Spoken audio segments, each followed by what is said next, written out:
Are you done? Are you just going to keep?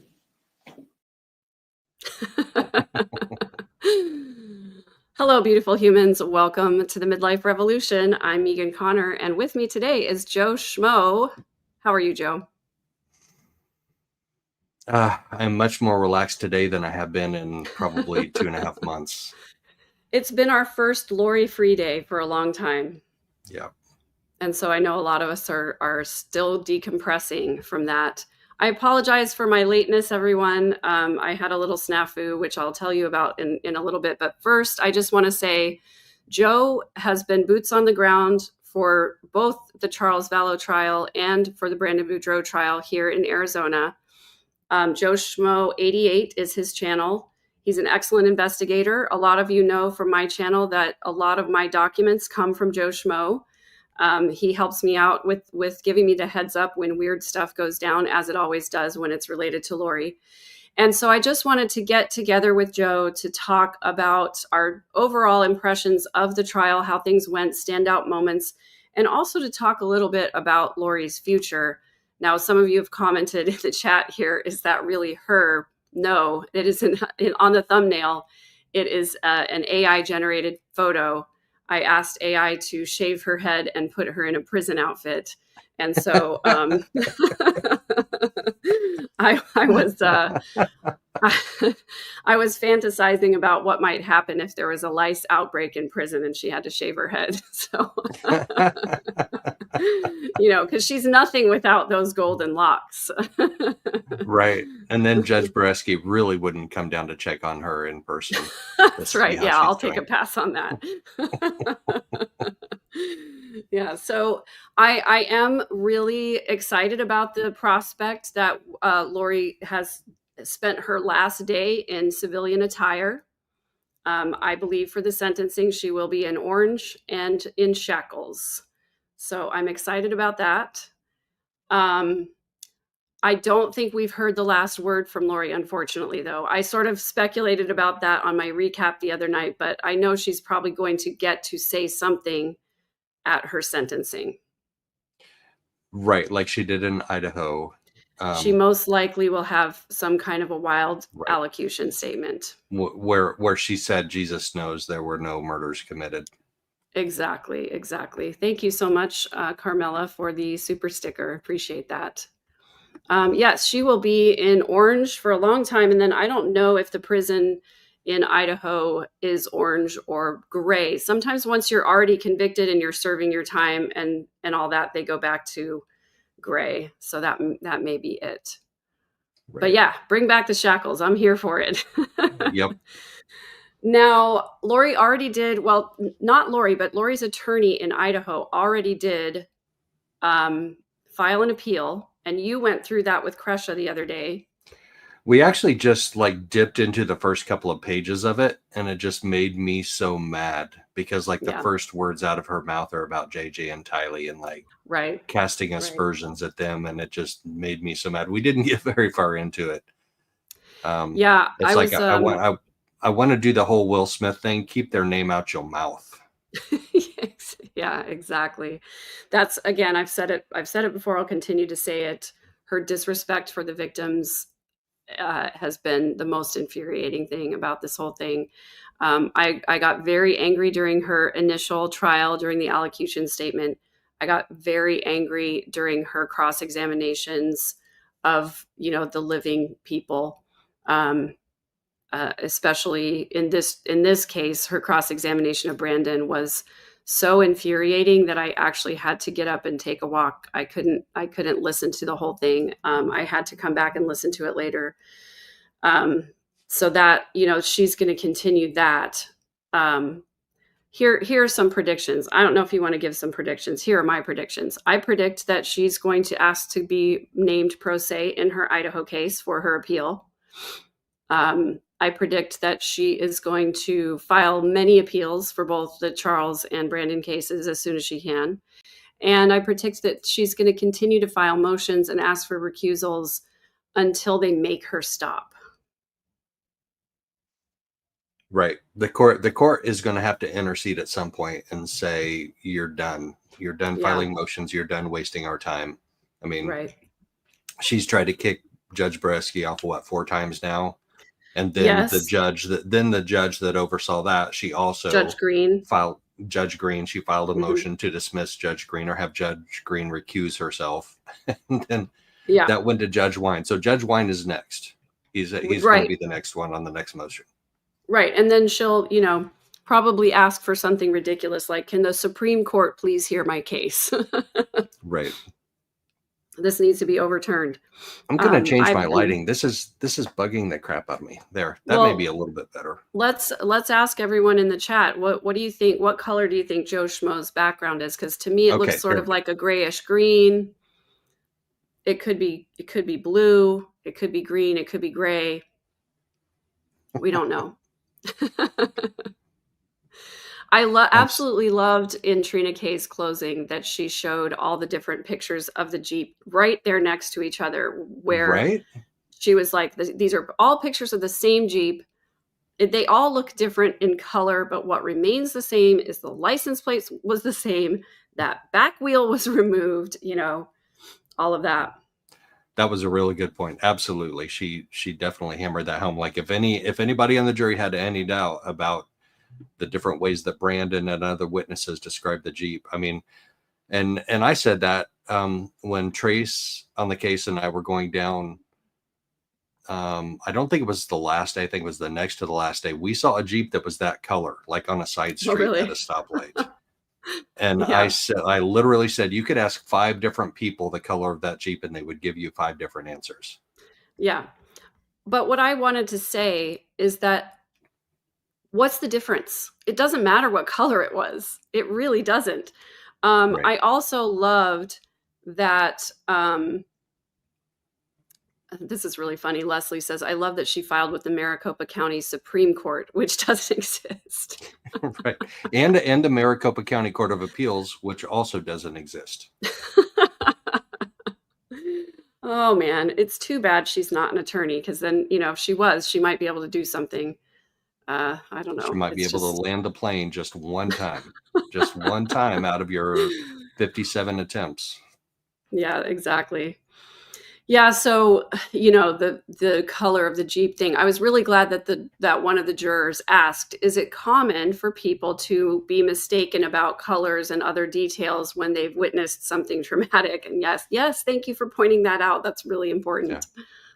Yeah. Even when you don't have something traumatic going on, there have been multiple studies at multiple law schools where one of the first things they do in class is they have some kind of, like, they have some guy come in and pretend to rob the professor, right? And then he'll run out the other door. And then he'll ask everybody, they'll ask like 5-10 people who witnessed it to describe what happened. And that shows the unreliability of witness testimony, especially with colors, with height, with skin tone. I mean, eyewitness testimony is highly unreliable. Right. It definitely is. And I know that's been proven over and over. And a good attorney would have, been able to poke some holes, I think, in some things in this case. Thank goodness Lori is not a good attorney. Her client is an absolute idiot.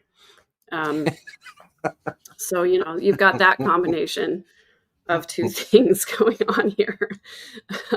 So overall impressions. I haven't talked to you much since Brandon's case started. So I'm curious. I know you've done a lot of work with Kresha. You've done a lot of work on your own channel. Overall, what were the things that stood out to you most during this trial as opposed to Charles's trial? I honestly thought Trina Kay did a much better job of connecting the dots in this trial. Like she laid out the evidence where you could follow it literally from point A to point B to point C to point D, right, to point E, F, G, H, from Rexburg all the way down to Gilbert and all the way back up to Rexburg. Like she literally connected the dots all the way down, and the jury did not have any problem following those dots. Yeah. And I thought her closing was absolutely masterful. I loved that she had a visual for everybody. And I think my favorite part of that closing was when she said, then we're going to talk about the supposed defenses, what I'll refer to as supposed defenses. And then she would put on one side, she put, and I know that I'm so sad that people couldn't see this when they were watching it online, but she put on one side of the slide, They there didn't was no show these? shooting. They didn't show these to the You people? couldn't see the slides. What? The Oh public my could not see the gosh. slides because they were focused on Trina, and right behind Trina was the screen, but you could only see like the bottom corner of the screen. So the public did not get to see the slides, and I don't know how to get them. Like I would like, let's publish these. They were absolutely masterfully done. I wrote them down literally line by line on my Twitter account when I was posting on Twitter. Yeah. But yeah, that was the most impactful part of the entire trial to me, was her rebuttal after Lori's closing. Her rebuttal was fire. Absolutely. Like, well, Lori, she kept objecting because Lori was trying to testify, and I knew that was going to happen. People were guessing, is Lori going to testify on her own defense? Is she going to take the stand? And I'm like, no, because she's scared of turning a K, for one.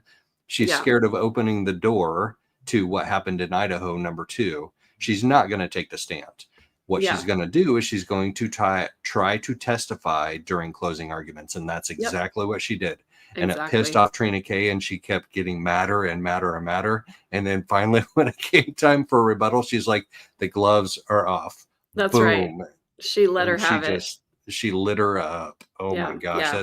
That is one of the most classic. That's one of the most classic rebuttals ever.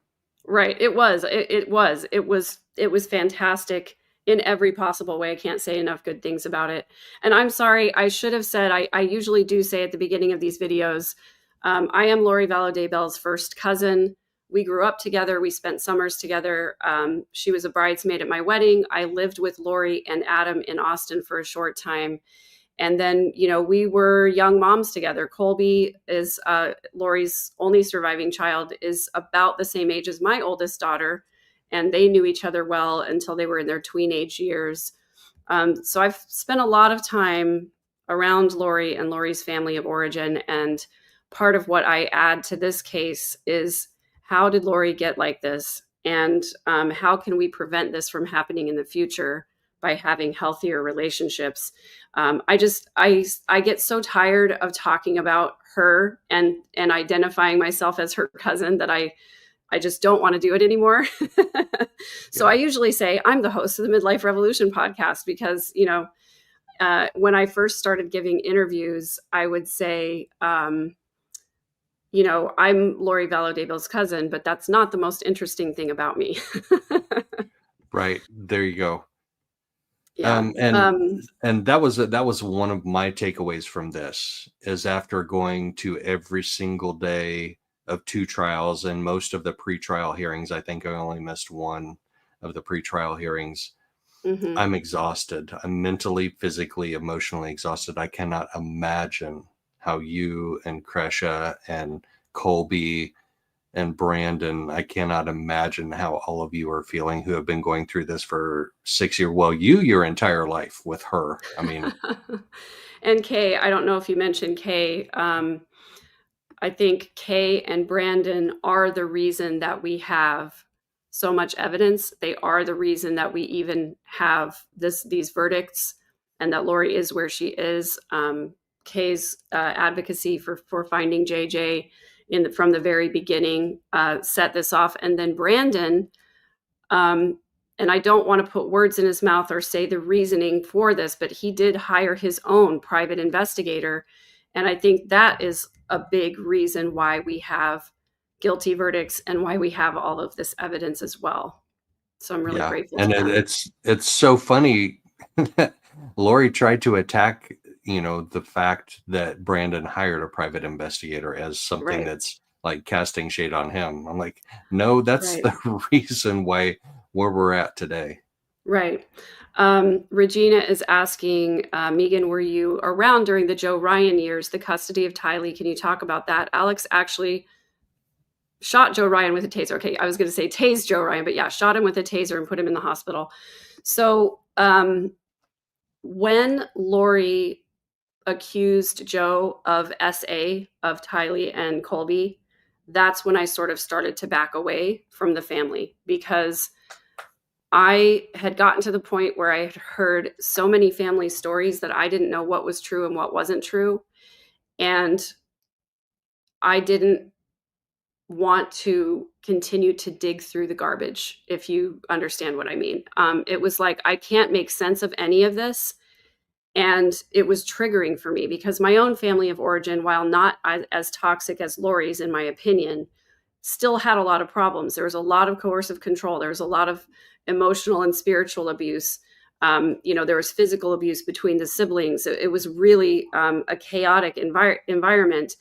And so watching Lori's tactics, I didn't know what to call it at the time, but it was very triggering for me. That manipulation was, and I just couldn't deal with it anymore. So I really just stopped talking to her and sort of backed away from the rest of the family. So that was when Tylee was 2 or 3, I think at the most. And I sort of stopped talking to, the other Cox family members as well. Although I did, once social media became a thing, that's how I sort of got back in touch with Rex's daughters and, Rex and his new wife. And that's how I sort of started to re-engage. And even with Melanie, we followed each other on Facebook. She invited me to her wedding to Brandon. I wasn't able to go. I had young kids at the time, but I watched her have kids and watched her kids start to grow up on Facebook and everything. So when all of this started happening, it was devastating to me to think that Melanie was involved. And I didn't want to believe that she was, or that she was as involved. I wanted to believe that she had just kind of been duped. And, understanding her past and the fact that she needed a mother figure, it made sense to me that she latched on to Lori. And so I wanted to believe that it was just that bond that caused Melanie to be involved at all. And I didn't watch or read any of the details of anything until Lori went on trial.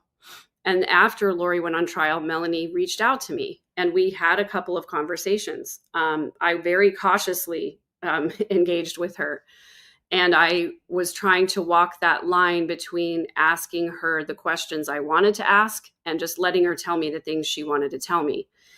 And after the communication sort of tapered off and died off, and I didn't re-engage. And then after Chad Daybell's trial, when I heard the phone call between Lori and Chad and Melanie after Alex had died, and Melanie got emotional talking about the fact that she believed that Alex, who is dead, was caring for the spirits of 2 of her children who were alive. So she absolutely believed her kids were zombies. And I think if Brandon's family hadn't acted as they did, and if Brandon hadn't acted as he did, I don't think those kids would be alive today. And so after this trial, of course, seeing again how involved she was in the conspiracy against Brandon, I do hope they bring charges against her. Yeah, and that was interesting when they asked Brandon that at the press conference, and he's like, I'm not going to talk about that now. And I'm like, good answer. Good answer. Don't talk about that now. But that tells me you probably also believe that charges should be brought against her. But but it's probably really emotional for him. And I'm sure that he fights with himself about it. Yes. Yeah. Because I felt the same way about my former spouse. I was like, do I want him to be arrested? And I didn't, and I regret it. I really, really regret it. So I don't want to get into that right now. Right. But this always comes up. And I want to address it. Angie Erickson is saying, FYI, Joe Ryan's sister showed evidence that Lori and Colby made up the story about the SA. She produced police reports that they didn't believe Colby because he kept changing the story. We do know that 2 separate forensic investigators have interviewed Tylee back at the time and did not believe Tylee. I know there's been some discrediting of Colby's story. However, I just want to go on record to say, I believe Colby. I don't believe that Colby manufactured that. And I'll tell you that the reason I believe that is because I know that people SA for lots of different reasons. And as a survivor myself, I'm just going to say that I believe Colby and leave it at that. So that's powerful. Thank you. It's yeah. Anyway, hey, Diamond Dave, it's always good to see you. Always got to say hi. Good morning from Mongolia. It's 2:45 a.m. I'm not surprised that you're awake. Honestly, I'm just not. I was so hoping to sleep in this morning. I'm like, oh my gosh, we're done with Lori. I can sleep in. And my body and my brain were like, nope, 4 a.m. It's time to go. Nope, you're awake. Like, it's time to go. Yep. Yeah. So knowing, Joe, that you came to this case after Delphi. So the first thing that you started digging into was the Charles Vallow case. Is that correct? Yeah. I'm so sorry. I just did a Lori thing, and I'm going to scrub my mouth out with soap now. That makes me feel really gross. I've listened to her say it so many times that it's in my brain now. It's contagious. It is contagious. But yes, the Charles Vallow case was kind of, both of the cases were still wrapped in one until we got to the end of March or the middle of March. So I started going to the pretrial motions in December, where she was deemed competent, and then she was allowed to represent herself pro se or pro per in Arizona. So were you December in person for those? Yes. Okay. So were you there the day that Janice and Summer were in court? I may have been. Were they there on December 5th and 6th? I didn't know who they were then. I had no idea. So they only showed up to one hearing in the entirety of this entire case. And I want to say it was the day that it was the hearing that happened just after Judge Boreski appointed her pro per. So the next hearing after that would have been early January, and that was the one pretrial hearing that I missed, was early January. Okay. So, yeah, I've always been curious. I know that Justin Lum reported that he saw them in the courtroom, and I think we saw them on the screen as well. I'm going to have to go back and look at that because I was shocked that they were there, first of all. But Janice would have had to travel because she doesn't live here, but Summer still lives in the area. Yeah, I would not have recognized them at that time. Yeah. I'm curious how much of the information about Brandon's trial you were aware of before court proceedings began. Which court proceedings? like for Brandon's trial. Like mid-May-ish. I actually had done some lives where I went back and looked at some of those videos that we have available from East Idaho News, from body-worn cams and other things. So I was pretty up to speed on Brandon's stuff, when we went to trial. Okay. Was there anything in there that really shocked you that you're like, oh man, I didn't know we had this? Well, the cell phone data tracking, obviously, from Nick Balance. Yeah. I mean, that was the literally point A to B to C to D and E to F to G to H. Yeah. I really appreciate Nick Balance. I know a lot of people were kind of like nodding off during the introductory part of his testimony where he was describing how all of the CAS data works. But the day that he testified was one of the days that I was there for Chad Daybell's trial in Idaho. And I was fascinated by that. I was absolutely fascinated to learn how that worked. Apparently so was Lori, because the only questions she asked, I thought, were for her own education of like, okay, so in the future, when I have another trial, or when I commit another crime, this is how I avoid it in the future. Right. And the jury. So for Brandon's trial, Charles's trial was a learning experience for me. Brandon's trial also was, but I was a little more prepared, and I watched the jury a lot during the second trial. Like that was my thing. Like I'm watching all 16 jurors and I'm trying to see if I can catch clues. So I established their baseline. Like the first 2 days of trial, I established their baseline. Like this is how they're watching. This is how they're, this is their regular watching mode. And when something different happens, then I can pick that out of their baseline. They were all watching intently Nick Balance's testimony. they were all fascinated with it, as was I. Yeah. Yeah. I was really sad. I can't speak this morning, guys. I'm just bleh. I'll tell you the reason I was late is because I had an interview before this, but that got started late because the smoke alarm went off in my hotel room while I was in the shower. And so I had to like dry off real quick, throw on some clothes and be like, is it just me or is it everyone? Are we evacuating? I was like gathering my laptop and I was like, let me call the front desk. So I called down. Turns out it was just me. There was a weird smell coming out of the smoke detector. So I called the guy up. They had to take a look at it, all that. So anyway, that's why I'm late and a little discombobulated this morning. But I even forgot what I was going to say. This, ADHD. I did take my medicine though. It was about Nick Balance. I got an early flight from San Antonio that morning because I wanted to be at court, and my flight should have been early enough that I could have, gotten to court before it started. And then my flight was delayed by over an hour. So I was really sad that I missed his beginning testimony, and I had to go back and watch it because it's always really fascinating to me. And I really appreciated being able to, like you were saying, connect all of those dots of who was where at what time. But I also loved that.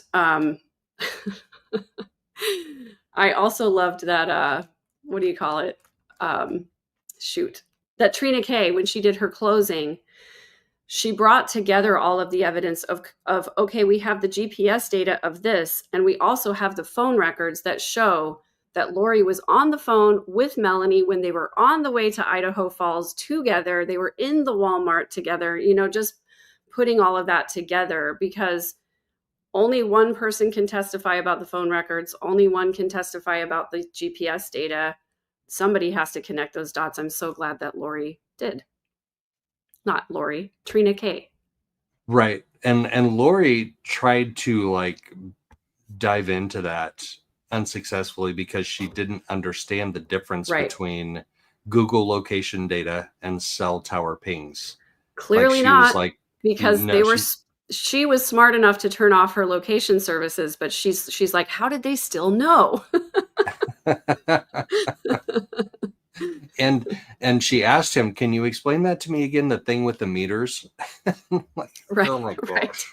And my favorite thing about Lori is that she would just flat out admit she wasn't paying attention. She didn't say it like that. She would say, I'm sorry, Can you say that again? It's like, I wasn't paying attention.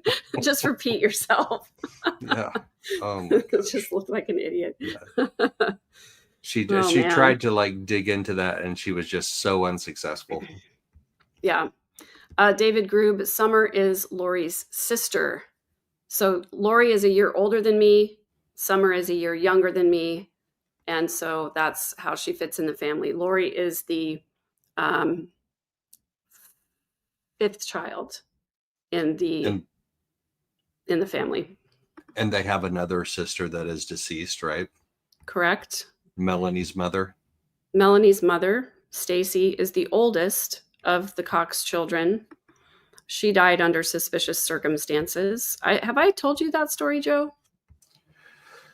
I don't know that you have. I think I've heard something about an eating disorder. Does that sound right? Yeah. So if you haven't watched my video on Barry, you should watch it, because it's not only Barry's background, which Barry, by the way, did serve time in prison for tax evasion, and his book called How the American People Can Dismantle the IRS was published in November of 2019. When all of this was going on, that's what was on Barry's mind. And so I recognized between his book and his ideas about, government and him being superior to everyone, it makes so much sense the way that Lori is lawyering. You can even see some of the same sentence structure, use of language. By the way, there is a channel called Wordwise. Kit from Wordwise read Barry Cox's book, So You Don't Have to. And she breaks it down masterfully, including talking about all of the sovereign citizen arguments and tax protester fare that led to, I believe, Lori's beliefs now about the justice system and about, oh, now it's yellow. It was gray. It was green. It's yellow. Like, nobody can tell what color your background is, Joe. Anyway, that video will give you a lot of insight into not only Barry's background, but I also dig into the divorce between Stacy and Steve, who were Melanie's biological parents. And it is a huge insight into how Melanie got to be how she is, which is why I released it right before this trial, is because it's all connected. Melanie's, upbringing and her point of view and everything. So yes, I believe that Stacy had an eating disorder. Steve chronicled that in the divorce documents and detailed very well what Stacy went through and what her mental state was. When they were divorced, Steve was ultimately awarded sole custody of Melanie. And Stacy went to live with her parents, Janice and Barry, when they lived in San Antonio. So Janice and Barry lived in San Antonio for about 10 years between 1995, 6-ish, and about 2005, when their house was seized by the IRS. So when they moved to San Antonio, Alex was living with them because he was kind of a couch surfer, didn't hold down jobs very much. And Stacy was with them because she had type 1 diabetes. She also had an eating disorder that was exacerbated by that. It's a separate name, which I'm forgetting right now. But she had some very serious health issues, and Barry and Janice were basically taking care of her. She was in her late 20s, early 30s. I believe when they moved there, she was probably 29 or so. And Alex and I hung out from time to time, but not frequently. And as you can imagine, Alex was often hard to get a hold of, and you never knew if he was going to be around or not. But every once in a while, we would hang out, eat takeout, and watch a movie. Cox Family's movies, legendary, that whole connection. And Alex was always, as we've talked about, a comedian, or tried to be a comedian. He's always cracking jokes and everything. So one night he called me sort of out of the blue. I hadn't heard from him in weeks and weeks. He called me out of the blue, asked if I wanted to hang out. I was like, sure. He came over to my apartment where I was living with my husband and my daughter at the time. Let me make sure I'm right about this. 1998. No, I was in my house. I had a daughter and a son. And he called up, he came over, and he wasn't like his usual jokey, jovial mood. He was a little more subdued than usual, which I thought was odd because I never knew him to not just make a joke about everything. And he was sort of jokey, but just not his usual demeanor. And he stopped the movie like about halfway through, and he said, "I'm really worried about Stacy." And I said, "Well, what's wrong?" And he said, "Well, she's been really depressed lately, and I'm just worried that she's not doing well. And before I came over tonight, she told me she was just going to take a big shot and go to bed." And at the time, I didn't know anything about type 1 diabetes. Now I do, because I have a son that has type 1 diabetes. But when you take a big shot of insulin, it makes your blood sugar drop and go very, very low, which can be a dangerous condition. If you don't take enough insulin, your blood sugar can get really, really high, and you can go into what's called DKA, or diabetic ketoacidosis, which is also a life-threatening condition. So it's important, to take the right amount of insulin. So anyway, I didn't know what take a big shot and go to bed meant, but I thought that it meant a big shot would make her sleep, and maybe if she took too much, that would be dangerous. So he said, "Will you come with me to check on her?" So I said, of course I will come with you. So we got in his car. We drove to Janice and Barry's house. I knew from spending time over there and being with them that Stacy's room was downstairs. But when we walked through the front door, Alex immediately went up the stairs to the main bedroom, and Stacy was lying there in Janice and Barry's bed. I could tell that she was breathing kind of shallow, but she looked okay to me. She just looked like she was sleeping. And Alex tried to wake her up and she would not wake up. At the time, you have to remember, guys, at the time I was like 23 years old. I was still 100% in the LDS Church, faithful Mormon, and I was still very much like in what I call in the family ether, meaning I just believed that everybody was basically good. I believed that my family members all loved each other and wanted the best for each other. I didn't think anybody in my family would ever do anything wrong. And so I believed everything that everybody said. I believed all of the family stories that the Coxes told me over the years. So but with that context, he just went straight up to the bed. Like he just automatically knew that that's where she was. Yeah. Which, at the time I thought, okay, maybe their bed's more comfortable than hers. And they also context, they were all in Hawaii on vacation and had left Stacy basically in Alex's care. It was Janice, Barry, Summer, Lori, a very young Colby would have been only like 2 years old or so at the time. So they were all in Hawaii, and Stacy and Alex were at the Cox's house in San Antonio. So Alex tries to wake Stacy and she's not waking up. And I'm like, that's strange. I mean, is she like a really deep sleeper? And then he shook her really hard and she wouldn't wake up. And I was like, okay, so I went around the other side of the bed to see if I could wake her. And I just was looking at her thinking, she just looks like she's asleep to me. She looks fine. She would have been 31 years old at this time. And Alex immediately called 911. And I was like, really? I memean, do we need to, like, I took her pulse. She seemed like her heart was beating, but I didn't know anything about, whether it was too fast or slow or anything like that. I was like, she seems okay to me. I could not get it into my head that something was terribly wrong. So the paramedics came, they brought a stretcher upstairs. One of the paramedics got up next to her on the bed and thumped her really hard in the sternum, because that's like, chest you're gonna wake up. Yeah, you're gonna wake up. A chest rub is an EMT thing. You like rub the sternum really hard, and that's supposed to like awake anybody that's not under any deeper type of unconsciousness, like drug overdose or whatever. Right. So he was thumping really hard on her sternum and she wasn't waking up. So he immediately started cutting her clothes away. And I was like, what is going on? Like, my mind was blowing. I was like, what are you doing? And so I kind of just like turned to look at Alex to see what he was doing. And I don't even think he was in the room at this point, but I was just in a state of complete shock. So they got her on the stretcher. They put her in the ambulance. Alex and I followed the ambulance to the hospital. And I called my parents, since Janice and Barry weren't in town. I said, Dad, you need to call your sister, like told them what was happening. They came and met us at the hospital. And then, we sat and waited, and it was several hours later.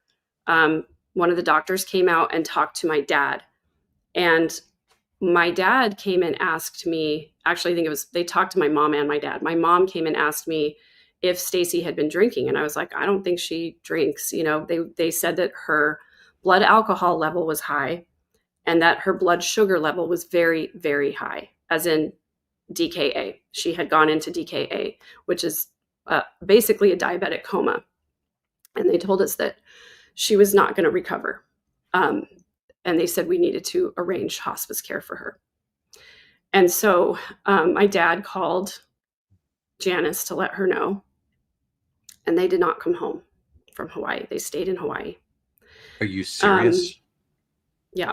So my dad arranged for hospice care. I think she stayed in the hospital maybe one more day. And then we went to the hospice center and we took turns. My dad, my mom, and I took turns sitting with Stacy. And the whole time that, I was sitting there when it was my turn, I was like, why are they not coming home? And I kept asking my dad, are they coming home? Are they coming home?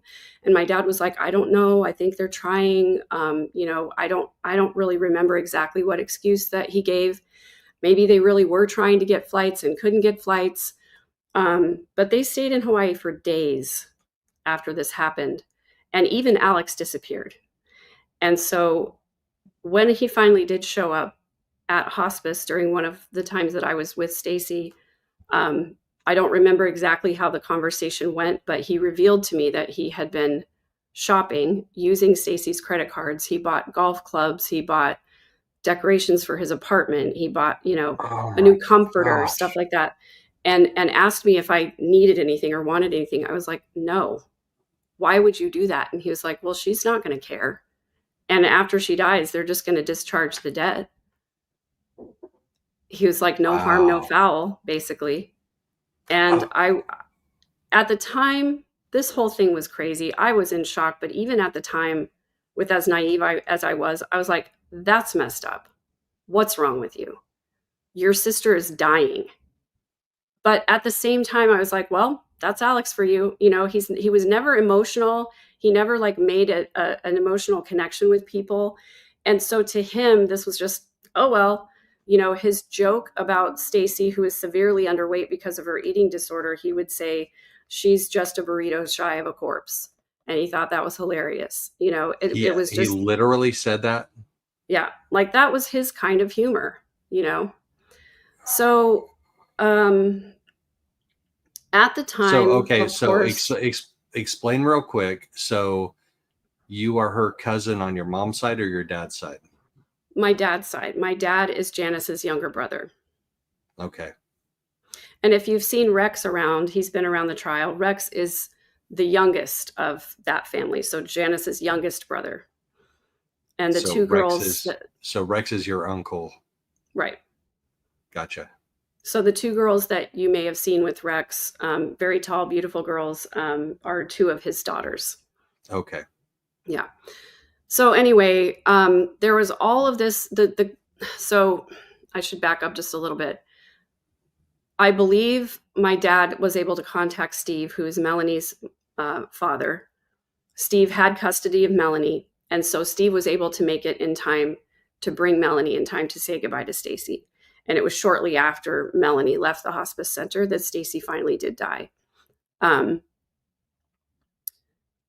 She was able to stay for the funeral. And then she did spend a day or two with us. She was about 9 years old when this happened. And then Steve took her away, and she didn't see the Coxes again until she was a teenager, and she reached out to find Adam because he was a DJ. So the funeral was odd because there were all of these behind the scenes whisperings that maybe Stacy had taken her own life. And I was very confused by that because every time I'd seen her, she'd always been happy and bubbly. And I knew she was devastated about not having Melanie, but I had no idea what it was like until I actually read the divorce documents. Because if you ask Janice or Barry or Summer or Adam today, they will say she never had an eating disorder and her mental health was never poor. But if you read that divorce document from Steve, even if you give credence to the fact that divorce filings are always a little bit jaded, a little bit angry, a little bit angsty, even if you give that lens to it, Stacy was obviously mentally ill, and she obviously had an eating disorder. So if you have type 1 diabetes and you take a big shot, wouldn't your blood sugar plummet to a really, really, really low level? But hers was really, really high. Mm-hmm. Interesting. Yeah. And the alcohol in her system is really puzzling because I can tell you from being at dozens and dozens and dozens of family dinners at the Cox house 10 times a year for 10 years, there was never any alcohol in their house that I knew of. I mean, obviously you can hide it in places, but we cooked in their kitchen all the time. They had a little bottle of cooking wine in the pantry, but I don't believe any of the Coxes drank that I knew of. Of course, you never know. That's what this case has taught me more than anything else, is that you really do never know. You never know. So, looking back on it now, well, let me just say this. When the kids were missing and when Lori had gone missing and nobody was in touch with her, I literally called the FBI and said, have you tried Hawaii? because that's where she always goes, and they were like, why would you say that? How do you know? Kind of thing. And I was like, uh-oh. But I didn't really have any material information that I could give. I didn't have any evidence. I didn't even have any hearsay. I just wanted to say what I did know. I contacted a relative of a friend who lives in Hawaii to see if they had seen the kids, if they knew anything. And then a little bit later on in the case, I think it was after Tammy died. I can't remember exactly when I did this, but I know I talked to the FBI on a couple of different occasions. But one of the times I had this realization. I was like, oh my gosh, I bet they killed Stacy. And so I called the FBI and I was like, I don't even know what to do with this information, but I was a witness, to this after the fact or whatever. And they referred me to my local police department because that's where it happened. So I did contact them, made a report, but they basically said the perpetrator is now deceased. And it was a long time ago. It was 1998. We didn't have the kinds of cell phone records that we do now. There just probably isn't a possibility of finding out what really happened, especially since Stacy was cremated. Right. And that would have pretty much had to have been Alex that injected her with something 100%. or, Yeah, 100%. Alex had access to her supplies, her needles and her vials and all of that kind of stuff. I don't, Bugsy, this is one of the reasons Adam and Rex don't really think there's anything nefarious about this story. So, and here's my clap back every single time somebody says anything about my allegations that I think Alex had something to do with her death. I was the only one who was there. I was there. Everybody else was in Hawaii. Adam was working in Kansas. And I can tell you to this day, I still drive by the building that was Stacy's hospice care multiple times a day. And I will never not think of her when I look at it, even though they've turned it into a really gross furniture warehouse now. It still lives with me. I still think about it all the time. I'm 100 degrees removed from this case. I'm only in it because I became interested in it, and I got to know JJ through Kresha, and it became important to me personally, emotionally.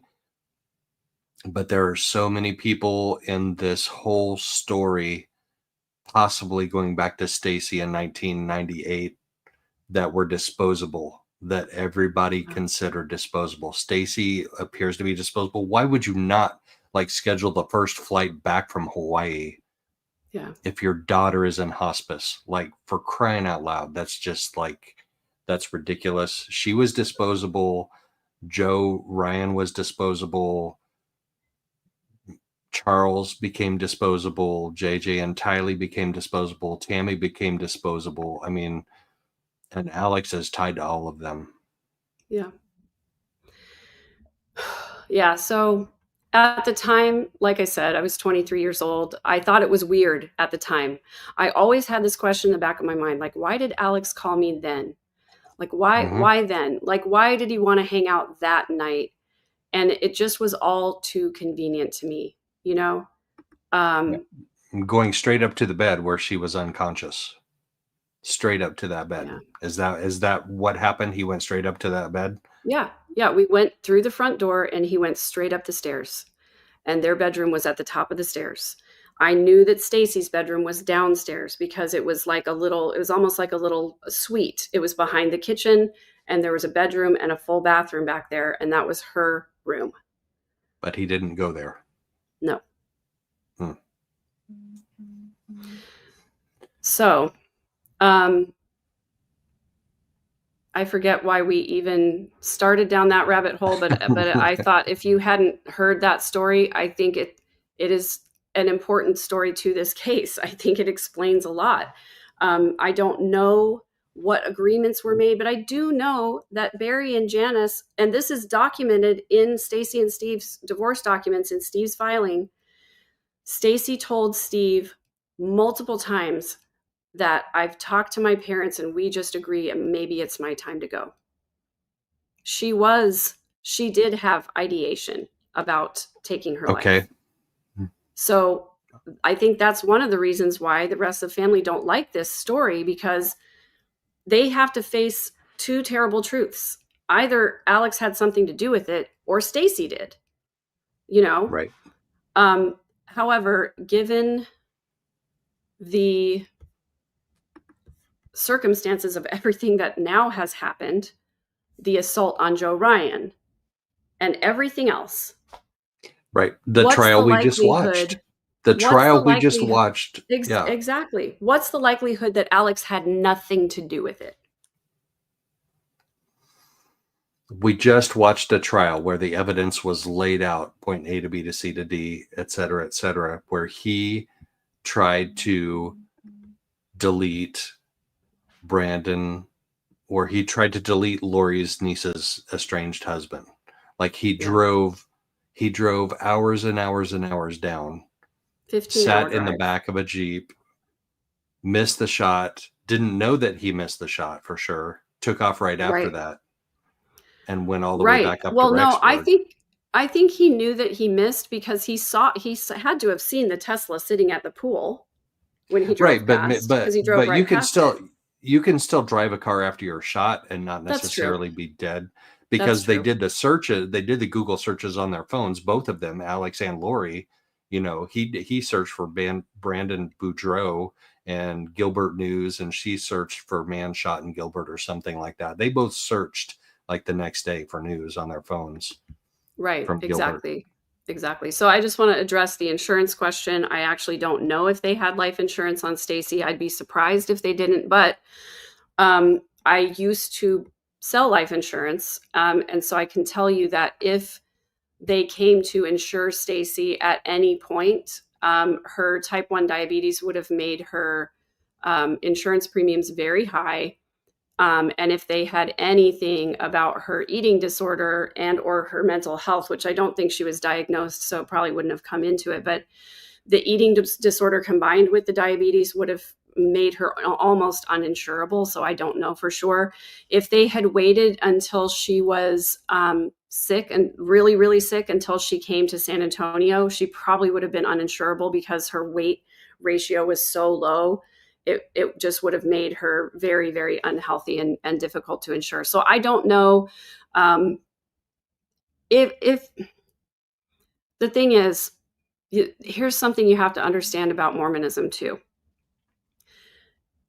Mormons believe very strongly in an afterlife. In fact, they believe that the afterlife is even more important than this life. They believe that this life is, and Joe Schmo is also a former Mormon, right? Correct. So, yeah. So, you know, you can back me up on this if you think that I'm off the rails on this, but as a full believing Temple Recommend holding Mormon until I was 40 years old, you know, my entire life, my entire mom's side of the family, the belief is that this life is the time for you to prove that you're loyal to God and that you're going to keep the commandments. And the next life is more important because it's forever. It's where you're going to be forever. You're going to be busy. You're going to be happy. You're going to be busy saving souls. You're going to be busy creating worlds, creating spirit children of your own. And so a lot of people, I think, have an unhealthy view that, well, it's okay if I die early. You know, it'll be a blessing because the next life is going to be so much better than this one that I'll actually be happier over there. And I can't tell you the number of people that I've talked to that have said, yeah, my relative, you know, got cancer and they were just fine with dying because the next life is going to be so much better. Right. Everything we do on this earth is to prove our worthiness for whatever kingdom we attain in the next life, in the afterlife. Right. So you have celestial, terrestrial, and then the 3 levels of celestial kingdoms. But people that take their own lives on this earth are assigned to the celestial kingdom. And I think it was Joseph Smith. Maybe it wasn't. Maybe it was another prophet that said that if you knew how awesome the celestial kingdom was and that you would get assigned there if you unalive yourself, you would unalive yourself now because of how awesome the celestial kingdom is. Yep, that was 100% Joseph Smith. And yes, this is the answer to the question of why Lori always says that Tylee and JJ are happy and busy. They are busy on the other side doing work to convert more people to Mormonism. They are busy, saving souls and preaching the gospel. That's what Mormons believe their dead relatives are doing right now. So anyway. It's perspective. It helps people understand. Well, oh my gosh. Yeah, kind of. Sorry, and it helps us also. It helps us also not understand. So Tosh came and sat next to me for a few minutes yesterday, and that was really cool. Tosh is an amazing human being. Yeah, I just want to pause 1 second to say I'm so sorry. Sorry, I missed the comment. I'm so sorry to Crystal. My condolences are with you, hon. I'm sorry. Absolutely. Yeah. That's so tough. Yeah. I'm sorry. I interrupted you. You were talking about Toss, and I actually just interviewed Toss before this interview, and that's going to be coming out a little later today, I hope, if not tomorrow. So awesome. I look forward to it. We'll watch, and Tosh is going to come on my channel in the near future too, I hope. She has my number. She said, I just wanted to wait till this trial got over before I jump in. But we were sitting next to each other on the bench yesterday, like after everything was winding down. And I said, how you get from sliding off the deep end of Mormon doctrine to murdering children and spouses is the link that I cannot connect in my brain at this point in time. Like, you have Mormon doctrine and the LDS Church spins off like crazy cults on a regular basis. And crazy cults is one thing, and the crazy cults often do horrible things. But going from crazy cult to murdering children and spouses, I just can't make the connection. And Tosh said, yeah, that. That's all she said was, yeah, that. Yeah. Yeah. Well, I think that probably what sheds some lights on how we got from A to B, like you're talking about, is this idea that Lori has just very black and white thinking. She has a rigidity that she's not able to be flexible in her thinking, and that she's a very literal type of person. It's part of her personality disorder. We don't know her exact diagnosis, but it's something like personality disorder mixed type with histrionic traits and hyper-religiosity. The histrionics is what you see with her blowing up her illness to be more than it is, with her playing the victim all the time, with her saying that she's been courteous to the judge. That those are all histrionics. Her saying that the judge, that she felt terrified of the judge, those are all histrionics. But the rigidity and the black and white thinking, the literality, is why she says, if you didn't see it or hear it, it didn't happen. I wasn't even there. I think she really believes, like, I wasn't the one who killed those kids, so I didn't do anything wrong. I think that's really what she believes. How did she get to the whole zombie thing? Well, Lori had a pattern of discarding her husbands when she was done with them. And her accusing Joe Ryan of SA was her way of discarding Joe Ryan. I would love to know what really happened there, because there are some family members that think that they know who did it and it wasn't Alex. I wouldn't be surprised at all if Alex was involved.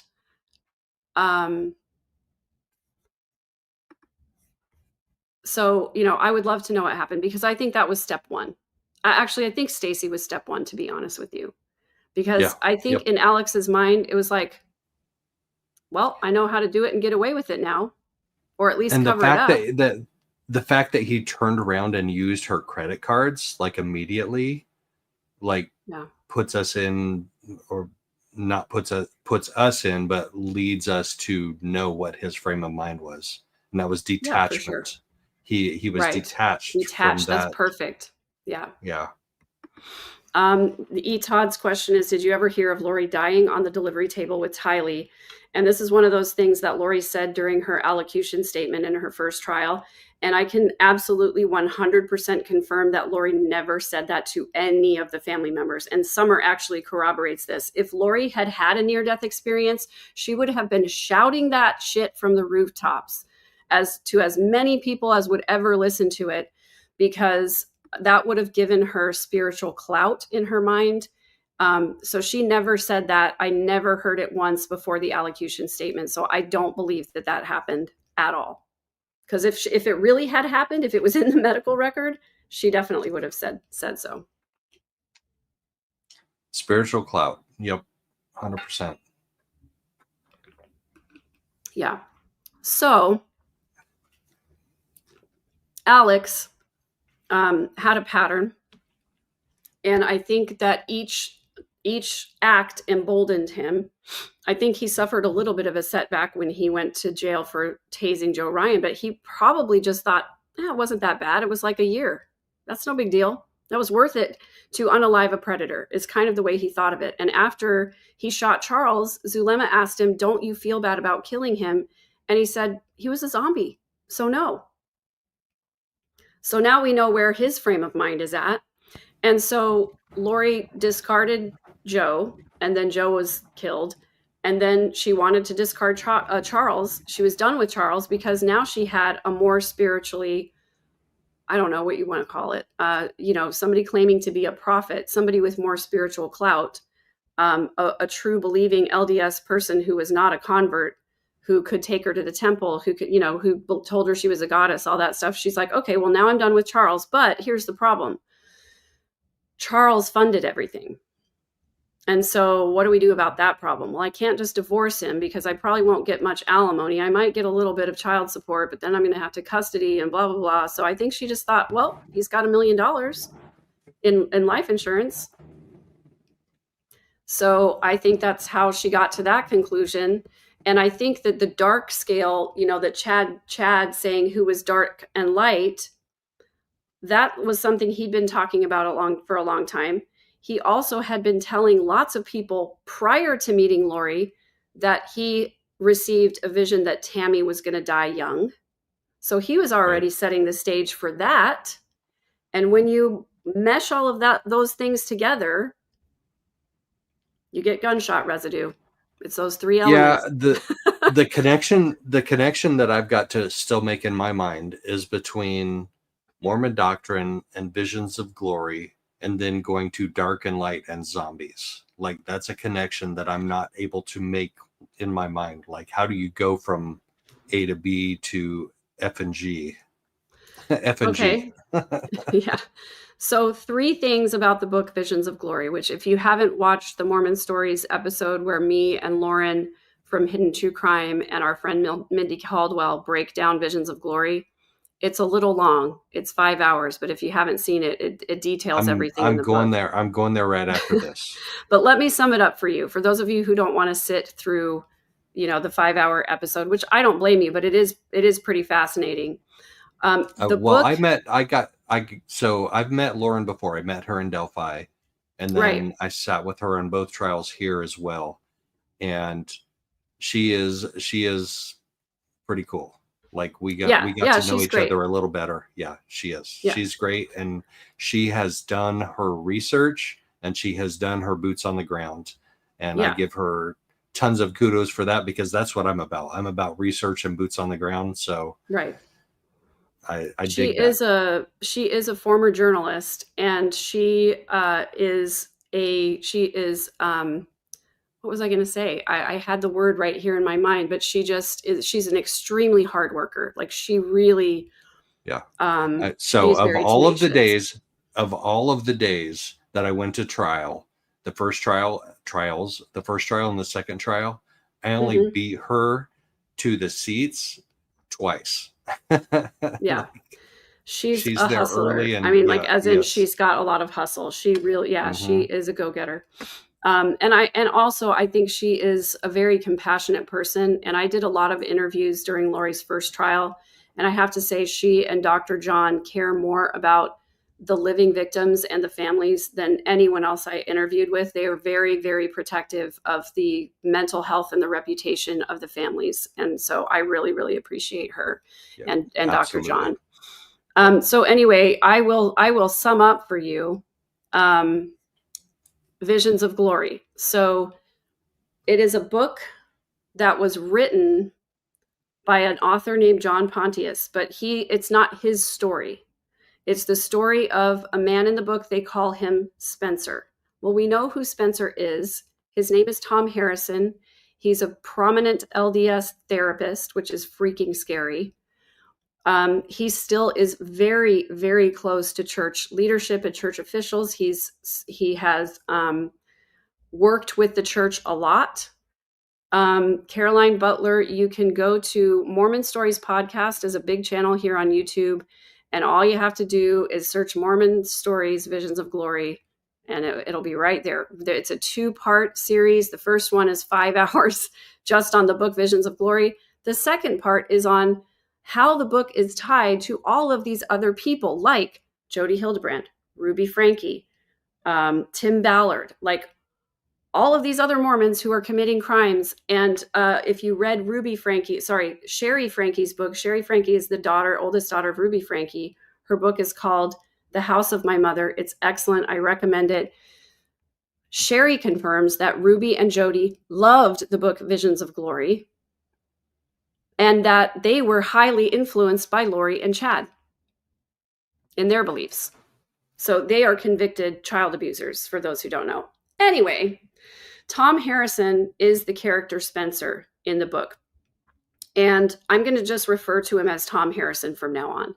So Tom Harrison claims that he had several near-death experiences. Here we go again. And LDS people and actually a lot of other faithful people believe that people who have near-death experiences then have this higher connection to God or the divine or the afterlife. And in the near-death experiences that he relates in this book, Tom Harrison claims things like after he had that near-death experience, he's able to sense the feelings of inanimate objects. For example, he references a couch that's made of leather. He really feels for those cows. He doesn't say that actually in the book. I said that. But what he says is when he sat on the couch, he could tell that the doctor and the nurse had had an affair on the couch. When he sat at the desk, he could tell that the doctor had written love letters to the nurse that he was having an affair with at the desk, and he could tell what all those letters were. So he has these special powers of discernment. You'll hear and see that word all over the place in this case. He also claimed that during this near-death experience, he was taken by a heavenly guide to a bar. And he could see that the people at the bar who were drinking had a rip in the spirit in their top of their head. And when they got drunk, there were a bunch of evil spirits hanging out in the bar. And when the person got drunk, the evil spirit could enter their body to feel what it felt like to be drunk. Because in Mormon belief, I know this is a lot for some people. I'm so sorry. I'm so sorry. In Mormon belief, there was a war in heaven. Jesus won, spoiler alert. The people who wanted to follow Jesus came to earth. The people who wanted to follow the devil were just these evil spirits, and they just are all around us all the time, trying to get us to do bad things and whisper in our ears to say, steal that candy bar, stuff like that. That's like their entire existence. So Tom Harrison, in this vision that he had, near-death experience, the heavenly guide took him to a bar. They're in the bar. There's a rip in their head. And when the person is drunk, an evil spirit can enter their body for a short time to feel what it feels like to be drunk. He references another part where there is someone looking at pornography. And while the person is looking at it, there's a rip in their head. So it's basically anytime you're sinning, you're exposing yourself to the possibility that an evil spirit could get in. So Chad Daybell took that belief one step further by basically saying they could stay there forever unless you do this casting to get them out. And in some cases, the spirit is so strong that they just take over the person's body and their spirit goes to heaven, the real spirit. So that's why Lori and Chad would say they believed the real Charles was actually gone. Now, there's one other part about the book Visions of Glory that I call it the smoking gun. I think it is the most harmful part, and I think it is a big part of how we got to where we are right now. At the end of the book, Spencer, in one of his visions, which in my opinion was really just a drug-fueled delusion, because he had had a bunch of surgeries and was on medication, and it just sounded like a hallucination to me. But anyway, the longest part of the book is this vision that he has where it is the end of days. And he is gathering the 144,000 because that's his mission. Does that sound familiar? While he's on this mission, he makes a note that sadly his wife died and is not with him. So there's another little element of that. While he's going around gathering the 144,000, he's got this group of righteous people with him. And there are a bunch of evil people that keep trying to fight with them. And what he says is that as these groups of people came up on them, that he and the other people who had been gathered could tell if they were past feeling, which here is a term that means they're never going to repent. They're evil people. There's no hope for them. Even Jesus couldn't get them to repent. And he says, if they were past feeling, we were permitted to deliver them from their mortal probation. I don't think he used the word probation. From their mortal, maybe he did say probation. I know what it was. We were permitted to deliver them from mortality, which means kill them. And he said their death would be a blessing to them because then they could no longer add sin to their divine ledger. So that's the book that Lori had under her knee when the police presented her with the summons to produce her children. That's the book that she carried around with her like a Bible. She had it highlighted and marked. She quoted from it. That's the book. That's how we got from Chad Daybell and Lori Vallow to 5 people are dead.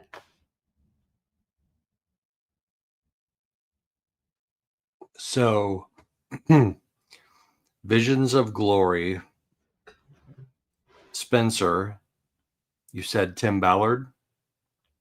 Tim Ballard is connected to Tom Harrison. Tim Ballard went to Tom Harrison to get visions about where they should find these missing children. Okay. Jody Hildebrand and Tom Harrison formed a group called, just went out of my head.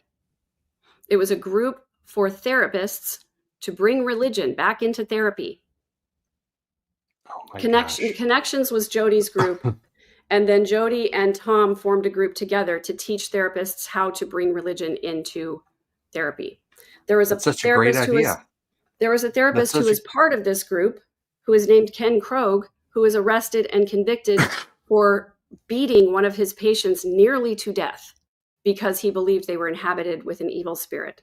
If you haven't seen the documentary about Jody and Ruby, there are several scenes in there where Jody is pretending to be inhabited by an evil spirit. It's sick, and it's a sickness that has spread. And just Julie Rowe as well. Julie Rowe was tied to Chad Daybell early on, and she is still out there, by the way, with a following, by the way, making a lot of money doing these energy healings. And you can go to her website and look at it, and it literally says, I will not be present for this energy healing. I will be working from my own space, and you will be able to feel it from where you are. That's a good trick. Can I do that? It's a great idea, right? So anyway, the reason why we did that episode on Visions of Glory is because there are still people out there, big groups of people who are like, oh, I love that book. I think that's a great book. Right. And the LDS Church hasn't ever like entirely disowned it. No. Now, here's what they did do. They did send a letter to Tom Harrison saying, you will be excommunicated unless you tell everyone, because he was going around telling everyone he was Spencer and these visions were real. And he said, you need to go tell everybody that these were just your dreams and that they're not real. And so he has a letter that he wrote to the first presidency, which in my opinion was probably drafted by one of the church attorneys in conjunction with the church leadership. And when Lauren Matthias contacted him to say, hey, tell me about writing, Spencer's story, he sent her that letter. And it's a letter that basically says, these are just my experiences. They're not meant to be taken literally as beliefs. But he still, on the down low, goes around telling people, I was Spencer, and it's real. Right. 100%. And we know that Tom Harrison was meeting with Chad Daybell and Julie Rowe.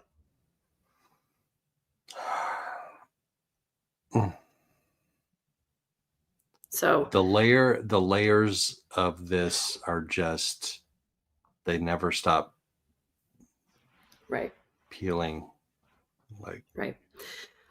This is a good point here, Joe Tall Chief, and I think it's what is an important element. Lori wanted to dehumanize Brandon so it would be easier to kill him for the insurance money, and that's what Lori and Chad did to all of their victims. They dehumanized everyone, and I think that's really the most harmful thing. Yes, Tom Harrison is still alive, still talking about his book, still a therapist, as far as I know, still out there, and people still think that he's great. I think she just didn't want to just dehumanize him. We saw in trial that so much more. There was so much more there. Yeah. And to answer your question, Rosemary, I have no doubt that Lori has visions of glory in prison and that she is in fact preaching to the other inmates and anyone who will listen to her. In fact, as recent as 6 months ago, I knew of people who were texting Lori in prison, putting money on her books and listening to her spout her religious BS. From what I understand, she'll talk to you unless you mention the kids or the case. She wants to talk religion. So, yeah, Kit from Wordwise has videos that she's done on Visions of Glory. She does a fantastic job. She also, I think I mentioned it already, but she did an excellent video on Barry's book. She read it so you don't have to. I couldn't do it. I was going to do an episode on Barry's book, and I got probably 3 chapters in, and I was like, ugh, I can't. It was so awful. Yes, and that's what the Nazis did in World War II also. If you can dehumanize people, then you can get other people to do horrible things to them.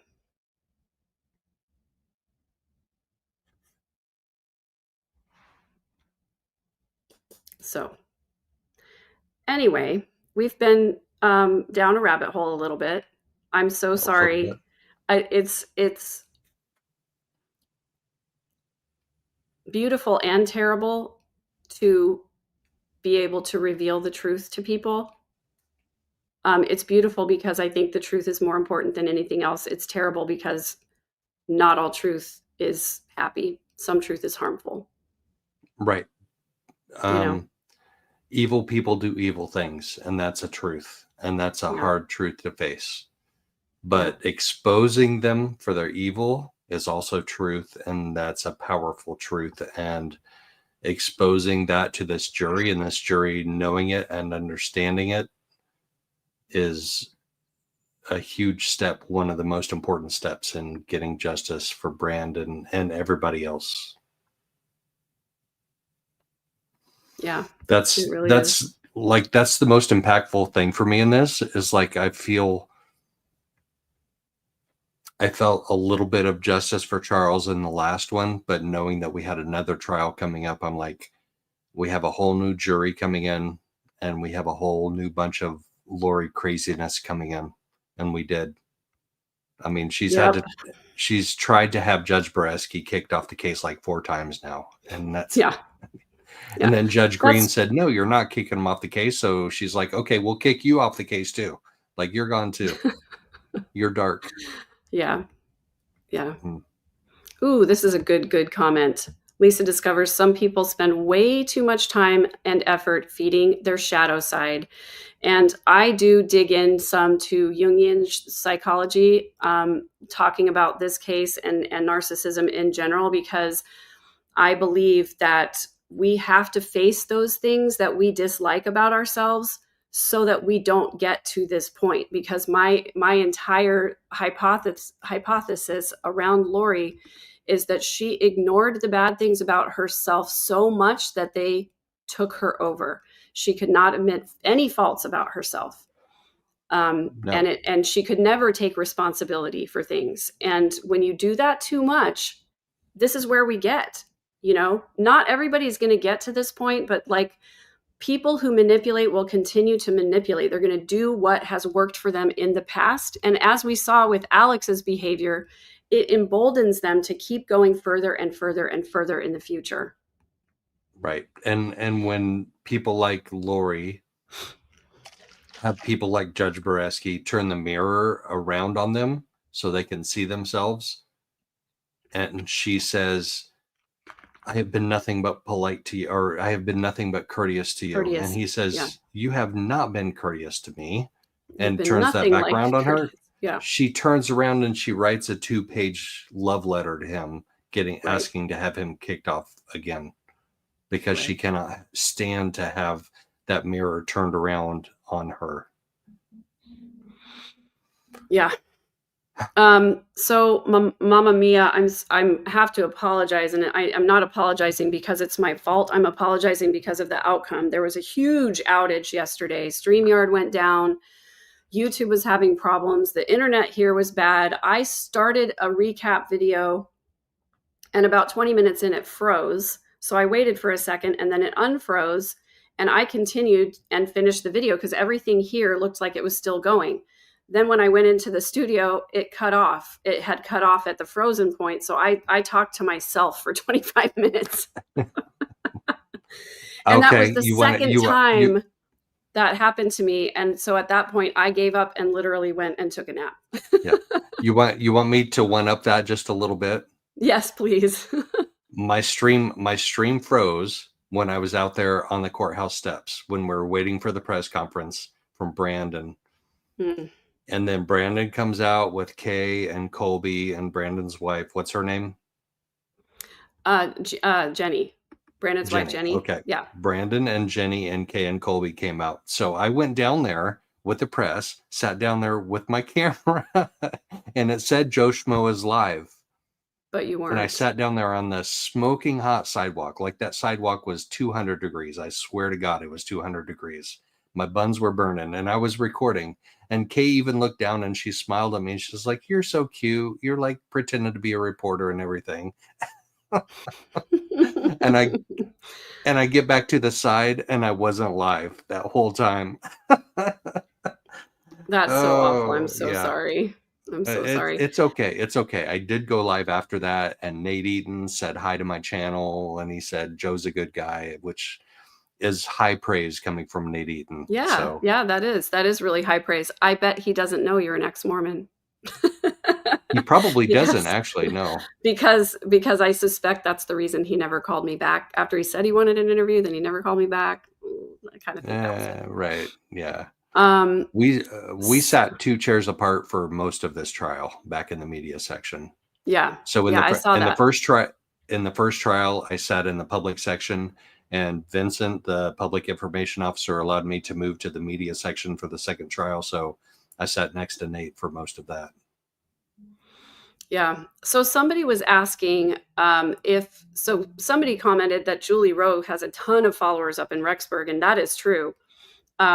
And then somebody else asked, are there still people who follow Chad Daybell up there? Well, back during the Chad Daybell trial, I did a deep, deep dive into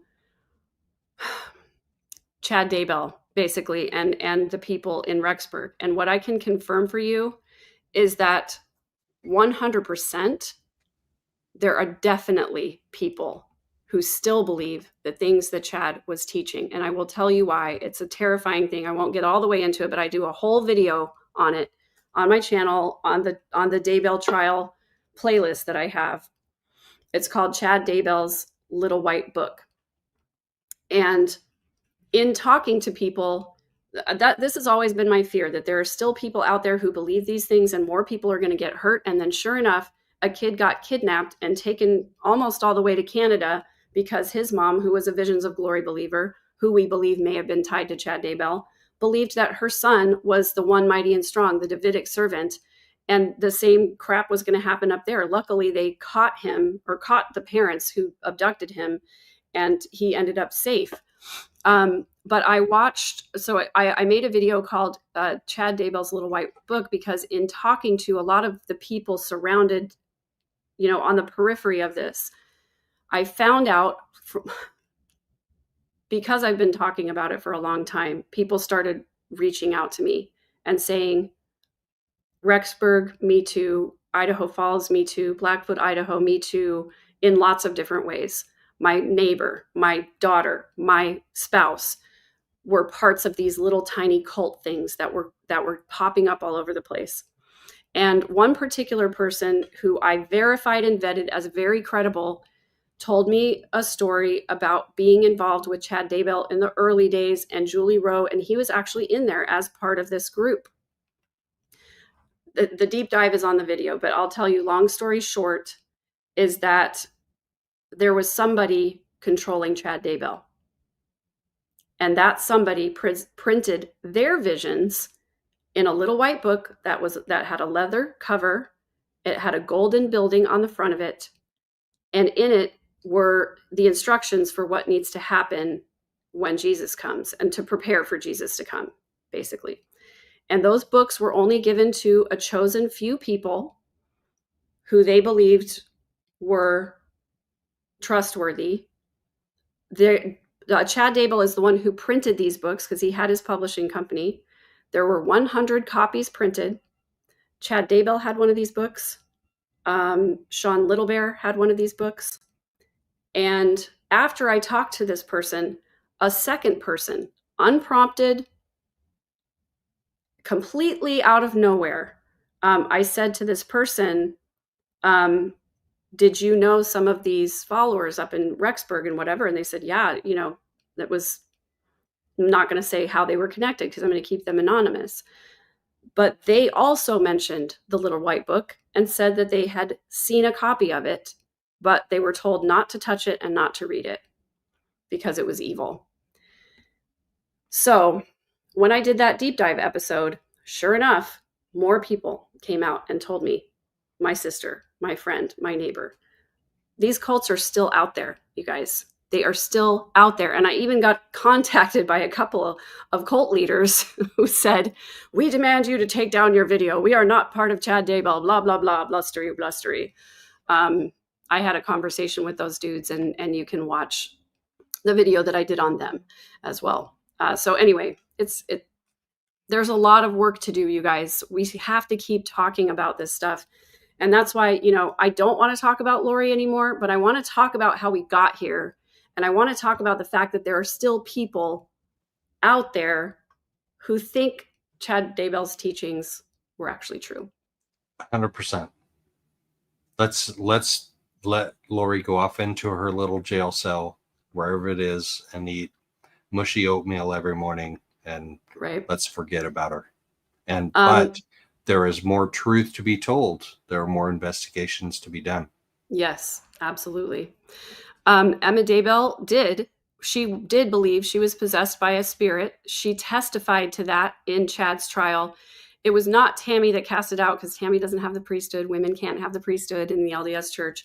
So it would have been Chad that cast out that spirit. But I believe Chad taught his kids a lot about evil spirits, and they believe that as well.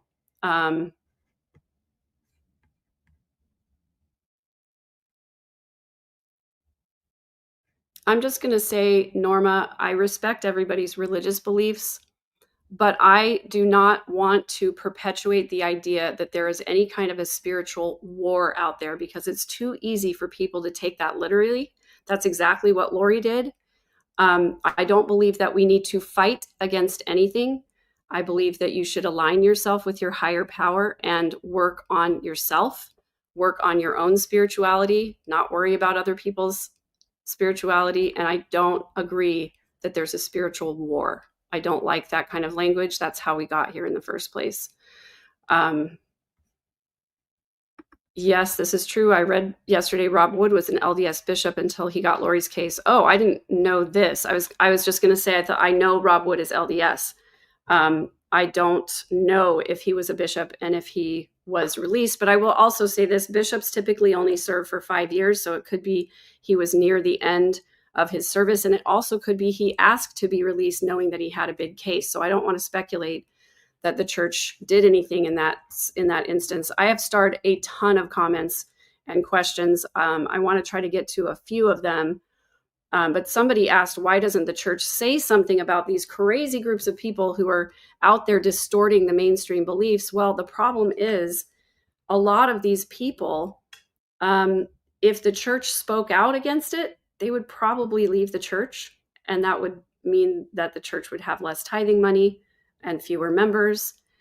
The other problem is and this is the way that I've always put it, the church leadership is straddling an ever widening gap between religious extremists who believe all this visions of glory stuff and are going to extra church and doing all these conferences and prepping and taking things way too far, and this other side of progressive LDS people who believe that we should treat the LGBTQ community with love and kindness and stop instituting all these harmful policies, and we should protect children, and we should have background checks for ecclesiastical leaders and all of that.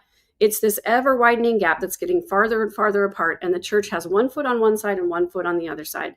And if they say anything in either direction, they're going to lose half the church. So they stay silent because they benefit from the silence. That's my opinion. They're not good at doing the splits. No. That's my opinion, and that's how I'm always going to frame it that way, because they could say something, they could prevent future tragedies. Yep. So they'll say something, but it will be like so milquetoast. Like it'll be so milquetoast. Well, okay. So I'll tell you. They did say two things. Before all this went down, when Julie Rowe was teaching her energy healing crap and all of that, they did come out with a general statement saying that faithful members of the church need to avoid energy healing, and that's not rooted in true doctrine. And they did say that. Don't participate in energy healing. That's all they said. And then when Chad Daybell was arrested, they issued a letter to church leadership in the area to caution the leaders that they should not talk to law enforcement or court personnel until they had first spoken with the church's attorneys. Yep. Got to stay ahead of it. And that came straight from Heather Daybell, who was faithful LDS and is no longer. She was actually the highest women's leadership position that you can be in the area leadership. And she issued a statement to her people exposing Chad, saying that his beliefs were harmful. And I believe, as far as I know, she is the only one who said anything like that about Chad's beliefs, who is affiliated with the church. Personally, I think they should have excommunicated Chad a long time ago. He would have had a lot less of a following because, being a faithful member, lots of other faithful members will believe things that you say. So. Well, they excommunicated Alex twice and they let him back in. Yeah. All right. So I did say I was going to get to questions. I'm going to try, you guys. Didn't Lori decline having the jury decide her sentence, which means the judge will, right? So she declined to have an aggravation phase. The jury would have had to decide whether there were aggravating factors, and she waived that right. So the judge then immediately said, this court does find that there are aggravating factors, that this was a dangerous offense, and that there was an accomplice. And that just means a harsher potential sentence. But right. The judge was going to decide the sentence in any case. Right. From the beginning. In Arizona, the judge decides the sentence, not the jury. Right. Connie Smith, do you think the reason Melanie went to her in-laws was to check and make sure nothing or something had happened to her two zombie kids? She kept asking the policeman if he knew they were all there. I don't think she went to check and make sure. I think she went to take them. I think that's why Alex was there. I think she was trying to take possession of them. And the reason she kept asking if they knew they were all there is because I think she wanted all four of them.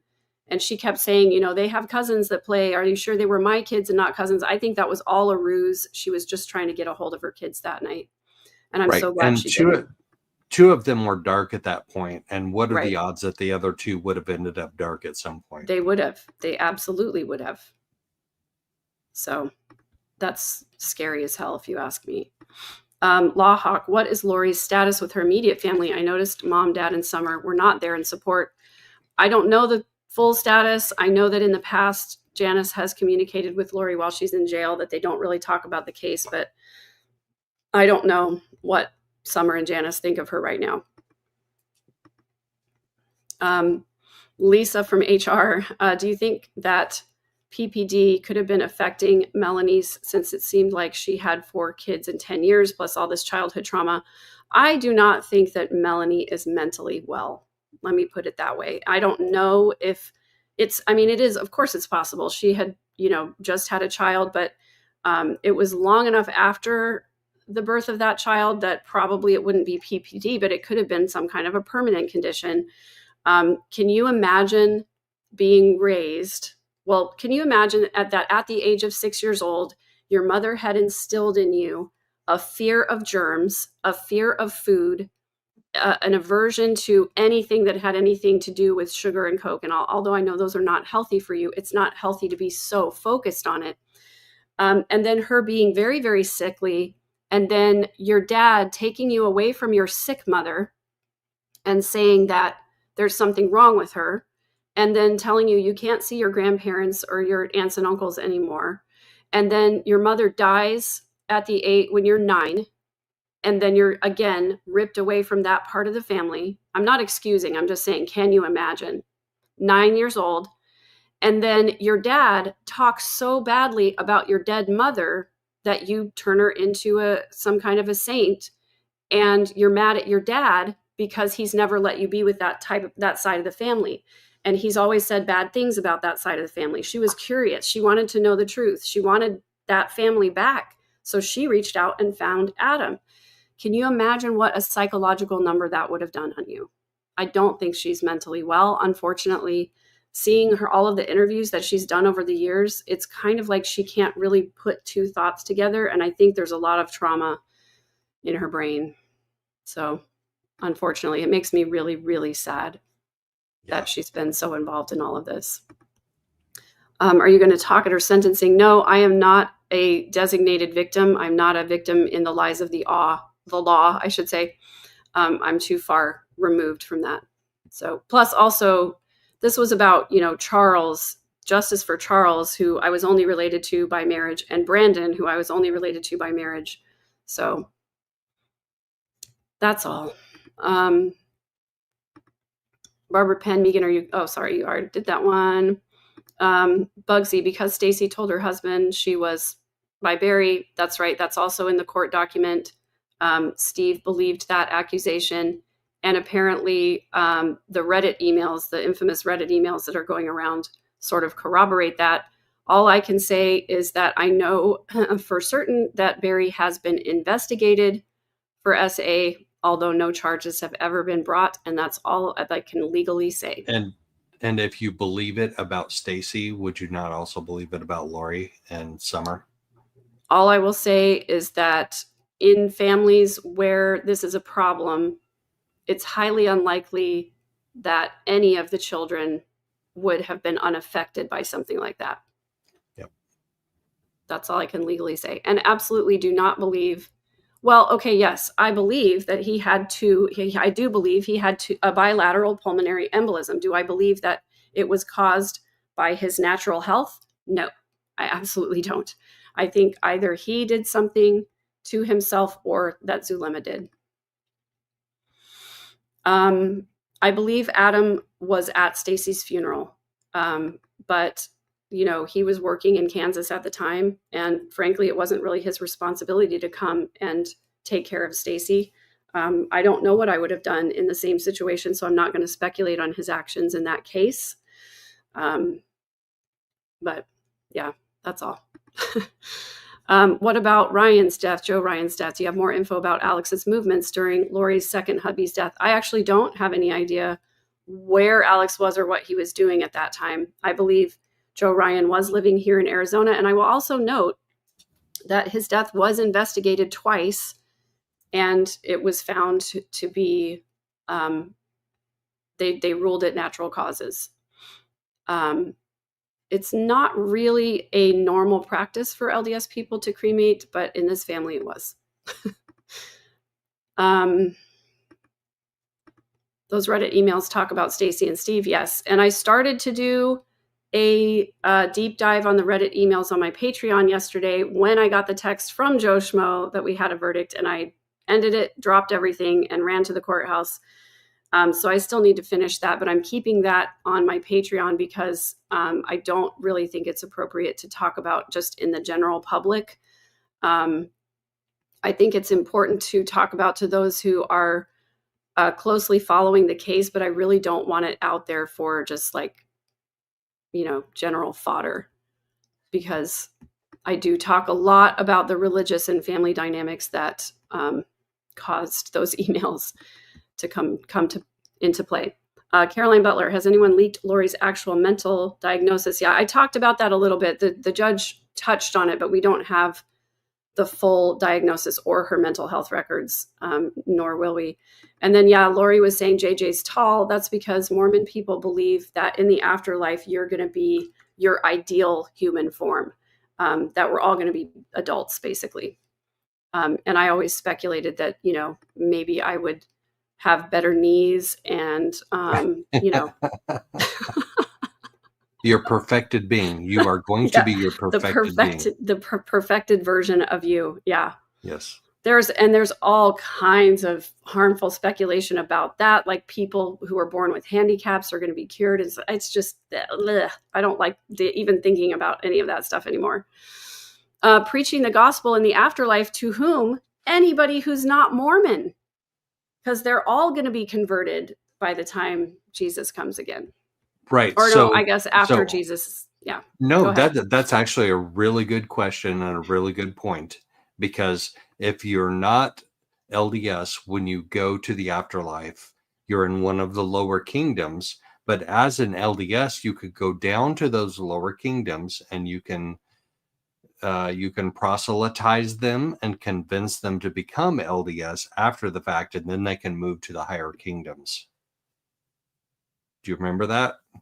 Yep, I absolutely do, because that's what my family believes about me. Well, actually, they believe I'm going to outer darkness now.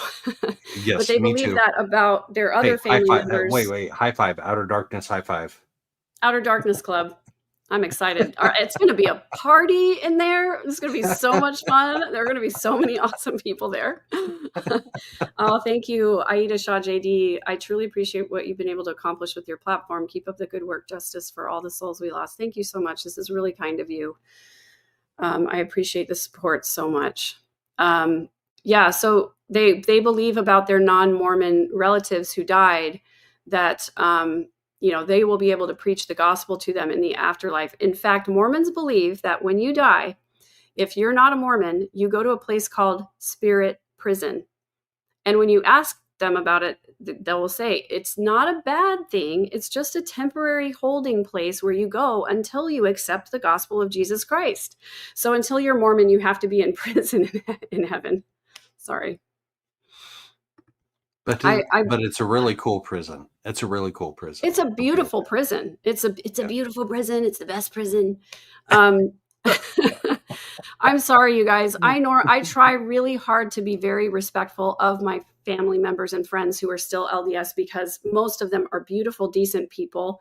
But some of the beliefs, when I go through them again now, I can't believe that I believed that. I was indoctrinated from a baby. I don't know how, well, I will say this, I'm a 7th generation Mormon. So when the Mormons went to Utah and isolated themselves from the whole country, I think they grew up around other Mormons, and that fed the ability for them to still continue to believe in outrageous things. And I feel a lot of compassion for my friends who are LDS, and I don't disparage their right to believe what they believe. And I think actually, I will say a great example of Mormon belief is Brandon Boudreaux. That the statement that he gave after the trial yesterday, I thought was really beautiful. And it's an example of how beautiful someone's faith can be. Even if we don't agree with it, even if we believe that it's not true, I still hear the words that he said. And I think there's a lot of beauty in what he said. And I think that it's beautiful that his faith is so strong. Right. Beauty and strength. He definitely projected that. Absolutely. And Kay, who is not LDS at all, was right there by his side, right, supporting him 100%. Right. So right. we don't have to agree on the same religious fundamental principles to support each other and love each other. Yeah, exactly. It's not purgatory in the sense that like you're not going to be burning, you're not going to be uncomfortable. You're going to be perfectly comfortable. You will be not really able to like go and participate in all of the fun Mormon activities that are going on, like converting people, but you're going to be comfortable. Let's put it that way. I don't know. I don't want to, it's like, I get to the point where I just don't want to talk about it anymore because it's just hard for me. No, Unicorn Rancher, this is the interesting thing. If you've never been LDS, you do have to go to spirit prison, which is beautiful and lovely and better than anything that's happening here on earth. But you only go to outer darkness if you have denied the faith. And that's why we're going to outer darkness, where we're going to be utterly, totally, and completely alone for the rest of our lives. Outer darkness must be a really big place because there will be a lot of us, but we won't be able to talk to each other, apparently. But yeah, if you've never accepted the gospel of Jesus Christ, even if the missionaries came to your door and you were like, I don't believe, sorry, you're still going to a better place in heaven than the Mormons who left the faith. So feel great about that. Non-Mormon prison sounds very coercive. I agree. I even went, so there's a chat bot. I don't know if it's still up. It's you can go to LDS chatbot and ask it about this belief. And I basically tried to figure out, what the real Mormon belief is, like I just tried to talk to it. And that the questions that I was asking is like, what about a faithful Jewish person? Can they go to heaven? Nope. What about a faithful, any other religion? Nope. You can't go to the highest degree of heaven. You're always going to be at that lower point. And is there any way for a Jewish person who's very faithful, very devout, very godlike, godly, I should say, can they ever get to the highest level of heaven? And the chatbot basically said, yes, if they convert to Mormonism. So sorry, Jewish people, you have to become Christian in order to get to Mormon heaven. You have to become Mormon to get to Mormon heaven. Yes, exactly. Yes. Yeah. Yeah. I love that so many people are meeting Joe for the first time. I've really enjoyed our conversations, and yeah, when you leave, you're shunned in LDS basically. And I'll tell you, like, I'll tell you, here's what's going on right now. And I don't want to disparage Brandon and his family in any way. So that's not why I'm sharing this. I believe that yesterday, probably what happened is that there was probably a large family gathering that involved Colby and Kay and Brandon and all of Brandon's family, and probably my Uncle Rex and his kids as well. And I was not invited to it. I'm speculating. I don't know this for sure, but I'm speculating because of what happened after the last trial. Yes, that's true. Lisa discovers. Thank you for that. Her mental diagnosis was read aloud at her sentencing. And the reason I believe I was not invited is because I'm not LDS. LDS people are very uncomfortable with non-LDS people who are vocal about criticisms of the church. And so, my Uncle Rex is in town, his daughters live here, but I was not invited to their homes or to go to dinner with them or anything like that because I'm not LDS. And so what that means is I'm an apostate. I'm being deceived by Satan. So there is some evil aspect to me, apparently. I think this is a great point also, by the way. I think that my cousins who are faithful are uncomfortable with me being around. And I think the reason Nate Eaton won't interview me is because he doesn't want me to say anything negative about the church. And my own mother even said she doesn't watch my channel. She doesn't watch my podcast because, in her words, I just can't hear anything negative about the church. And I think that's really sad because, I said this yesterday, just because we don't agree on our faith doesn't mean that we can't still have great conversations, still love each other. That's one of the things I like about Rex, is that we can still laugh and joke together, talk together. But the idea that I can't hear anything negative, it's like negativity is necessary. The lack of negativity is how we got to where we are right now. Because if you can't criticize someone's thoughts and actions, that's exactly why Lori never got challenged, why Alex never got challenged, because 100%. Nobody held them accountable for what they were doing wrong. So I'm going to say something really profound here, so you all should write it down. Hang on, let me Absolute truth does not yield to cognitive dissonance. Yeah, that's so true. Like, if you are truly interested in the truth, then you will not let your predisposition biases get in the way of figuring out what that truth is. Yeah. I'm so deep. It is a really profound statement. A lot of people don't think about that. Like if you have, and Mormonism offers an answer to almost everything. And when you believe that you have all the answers, you don't go looking anywhere else. You do what you're told and you don't go looking anywhere else. And as I didn't, even when I knew for a fact that I didn't fit in Mormonism, that I was never getting into Mormon heaven, I still believed in the truth claims because I never investigated the documents or the sources or any of that stuff. I just believed I was going to be in the lowest level. That's fine. I'm okay with that. And it wasn't until I was writing my book and I was doing a chapter on Mormonism that I did finally dig into the truth claims. And it was devastating. It was absolutely devastating. But here's what happened. And I said this on my Mormon Stories interview. I'm just going to agree with you, Rosemary, by the way. Yes, I think something did happen, but that's all I can say. I can't comment on what. I have my suspicions. We've alluded to it here, but I don't know for sure. I was at a conference that was about investing for my job. And we were supposed to look at an investment prospectus and then say whether or not we would give money to the investment.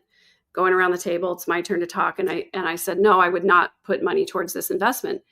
And the person said, why? And I said, because the only information about the investment has come to me in this prospectus. And without talking to the other parties who've interacted with this group, I don't know if what they say is true, because this is all the information I have. I want to go talk to the other parties. I want to go look at the other companies' prospectuses. I want to see how they're intertwined. And I went, I've only ever read what the church tells me to read about the church. I've only ever researched the church's approved sources. And I went, oh, yeah, I probably need to. I did more research on my last car purchase than I did on the organization that was telling me about my eternal salvation. Right. And I was the organization that asks you to suspend logic and reason to follow along with their doctrine. Yeah. And it's hard for me to see, Jehovah's Witnesses on every third or fourth corner down here, because I think they're in the same type of trap where they're told not to listen to outside sources. Everything that so everything that I was told as a child were anti-Mormon lies, turns out were actual documents that proved that Mormonism was not true. So anyway, I believe it's indoctrination. And I did a whole video on that as well, on how I was indoctrinated and how it's called Millions Are Being Brainwashed. So there's a bunch of videos on my channel about me leaving Mormonism and Mormon truth claims. There's a series called Mormonism 101 that I did when I was watching Secret Lives of Mormon Wives to help explain Mormonism to people. So there's a lot on my channel. If you guys haven't seen it, it's out there. Thank you so much, Sandy Calhoun. Very kind of you. I appreciate your support. I usually say that I want to get to all these comments that I have starred, but I don't think it's going to happen. We're almost at 2 hours here. And we could probably talk for 2 more hours. And I intended for this to be a case recap. And I think very quickly we went down a couple of different rabbit holes, which I don't think is a bad thing, because I do think it helps it's people not understand a bad thing. the broader picture. It's not a bad thing, Megan. No, it's not a bad thing. I do only have, it looks like I have a lot of comments starred. I'm sorry, you guys.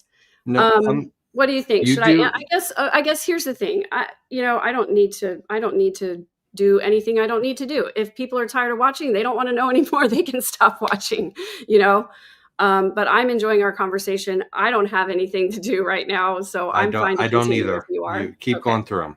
Keep pushing through them. All right. These case recap got out of hand. I do have a much shorter, much more concise recap on my channel. If you want it, it's there. Also you can always come back to this later or listen to it on 2X or whatever helps you. But this really helps me. It helps me decompress after the trial. It's really is like a brain dump for me. There aren't very many people I can talk to about this case. So sorry. I need to stop apologizing. So this is really helpful for me. And I just appreciate, Joe's been there in the courtroom. He's witnessed this as well. You've been subjected to this crazy. I'm curious to ask you, Joe, is there a palpable feeling of dread when you walk into the courtroom and Lori's there? There has been the last few days. I'm not going to lie. Yeah. There has been, especially with all of the stupid documents that she's filed and the handwritten motions to dismiss Judge Boreski and Judge Green. It's just Groundhog Day. It's yeah. When he tries to unalive himself multiple times, I'm not feeling that strongly about it that I'm going to do that, but it's just yes, a feeling of dread. And yeah, I'm there not just to be there. I'm there because I'm emotionally invested in this as well. And I also want to see justice for Brandon and JJ and Tylee and Charles and Tammy. So yeah, I appreciate you recognizing my hard work, but it's not just about the hard work and being there every day. It's about seeing this through to the end, which I feel like we did yesterday. Yeah. Yeah. And that's a great feeling. It really is. It is a feeling of relief. I shared that yesterday it was the first time throughout this process that I wasn't worried. I wasn't anxious about the verdict. I wasn't worried at all. Nope. And it does feel like coming to the end. It feels like I don't like the word closure because I don't think that's real or possible, but it does feel like closing a book to me. And I like this comment, Rosie. Adam said he hasn't watched the trials, but believes his sister did what he did. I believe Lori's family owed it to her victims and to themselves to bear witness to what she has done to her victims. And I will add, to her family. And that's exactly why I'm here. Yeah. So I know I'm only a cousin, but she was, we were close. And I did mourn losing her. And I have mourned and will continue to mourn losing my family too. So anyway, Joe, I'm going to let you take the reins for a second because I have to answer this call from my daughter real quick. Okay. So I'm going to go dark for a second. Oh no, she's dark. She's gone dark. What are we going to do? She's not Lori Dark. I mean, but maybe she is, right? So this was an experience for me, because I started my channel with Abby and Libby and Delphi, and that was like a judicially justice for Abby and Libby type of thing. Like, I want to see whether Richard Allen is the one or not. I wanted to see justice for Abby and Libby. And then when I went to their memorial, it completely changed, because it became an emotional justice for Abby and Libby. And this case with Lori and JJ and Tylee and Charles, it became emotionally relevant for me a lot earlier, a lot quicker. So I don't know if that's a problem with me, that I become emotionally invested in these cases. Like the lives that I do with Kresha, and when she shows videos of JJ, like I fell in love with JJ, like from the beginning.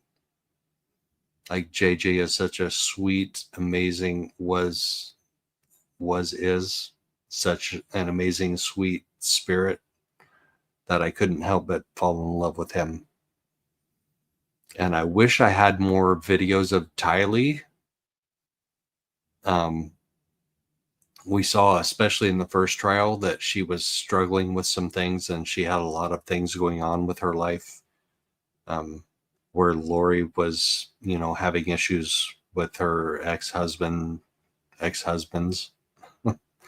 And Tylee suffered for that. But then they asked JJ to come on board. Like, they volunteered. They're like, all right, let's adopt JJ. Because JJ's bio dad, had his own issues that he was dealing with. And they're like, well, we're just going to adopt JJ. And then we saw in that first case that Kay said, leave JJ with us before you go to Hawaii. And Lori said no. Lori said no to letting JJ and Tylee go with Kay. And that changed everything, right? I got to carry this all by myself. And I know like 1% of everything that you guys know in this case. But I guarantee you, I feel this case a lot more than I should as an objective court reporter, right? That's not me.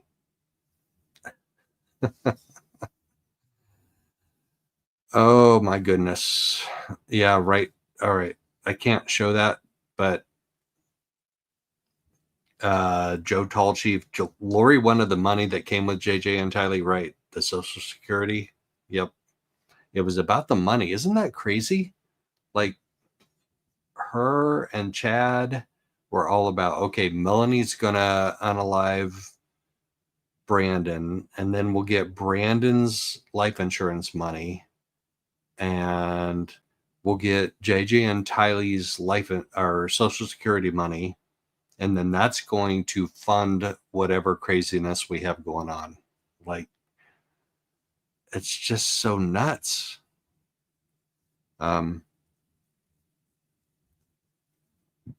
Silver Fox agrees. She would never have given the kids to Kay, which is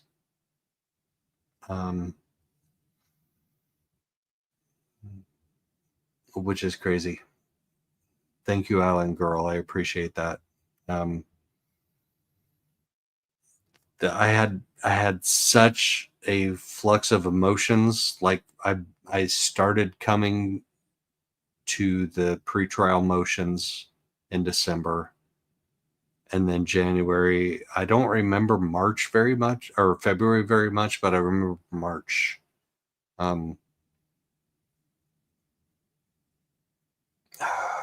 Right. The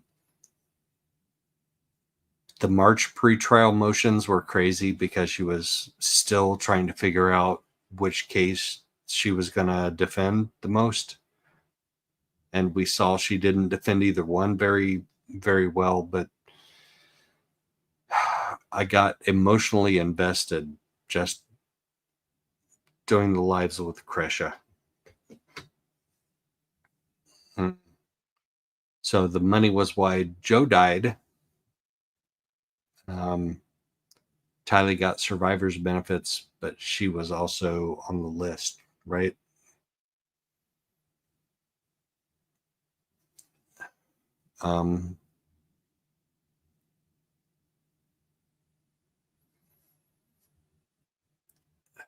So yesterday was emotionally powerful for me, to be here through both trials. And the first verdict wasn't all that surprising, and this wasn't all that surprising either, obviously. Kresha, Ada, that's Kresha, Kresha, difficult research. So Kresha is Charles Vallow's niece. And she actually started doing research on July 12th, 2019. So we know that Charles was shot and killed by Alex in that house in Chandler by Alex. And Kresha, being his niece and being totally shocked by all of those events,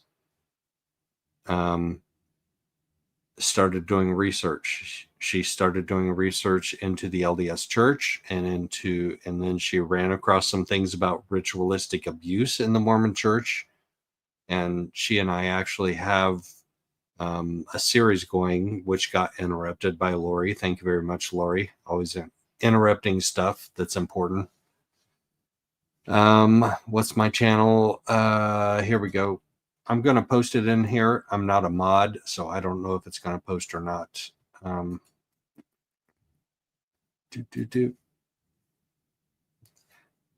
But my channel is Joe Schmo 88. Let's see if it posts. Oh, it posted.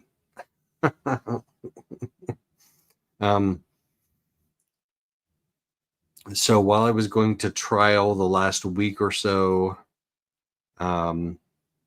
I gave morning updates about the trial, and then I gave noon updates, and then we gave a recap every night. My cat's name is Karen. No, I'm not from Phoenix. So my story is associated with this case. Obviously I followed the ones in Idaho like loosely. I didn't do deep dives. I didn't do my channel lives. But I knew what went on in Idaho and Lori's case. And I did actually follow online Chad's trial because that was broadcast, video and audio. But this is the first one I've actually attended in person. Hi, Megan. Welcome back. Hi. Charles, this is the first one that I attended in person as well. You did great, by the way, Joe. Thank you for taking over for a second. My daughter has dance camp like the day, so I get back tomorrow. I actually got a little bit of an earlier flight, thank goodness, but the next day I have to drive her to dance camp at 0:30, so we're just trying to get things coordinated. Thank you, Puzzle Pieces. Megan and Joe is my favorite quote and comes to my mind when I watch you two enlighten us. Progress, the religion of those who have none. I like that.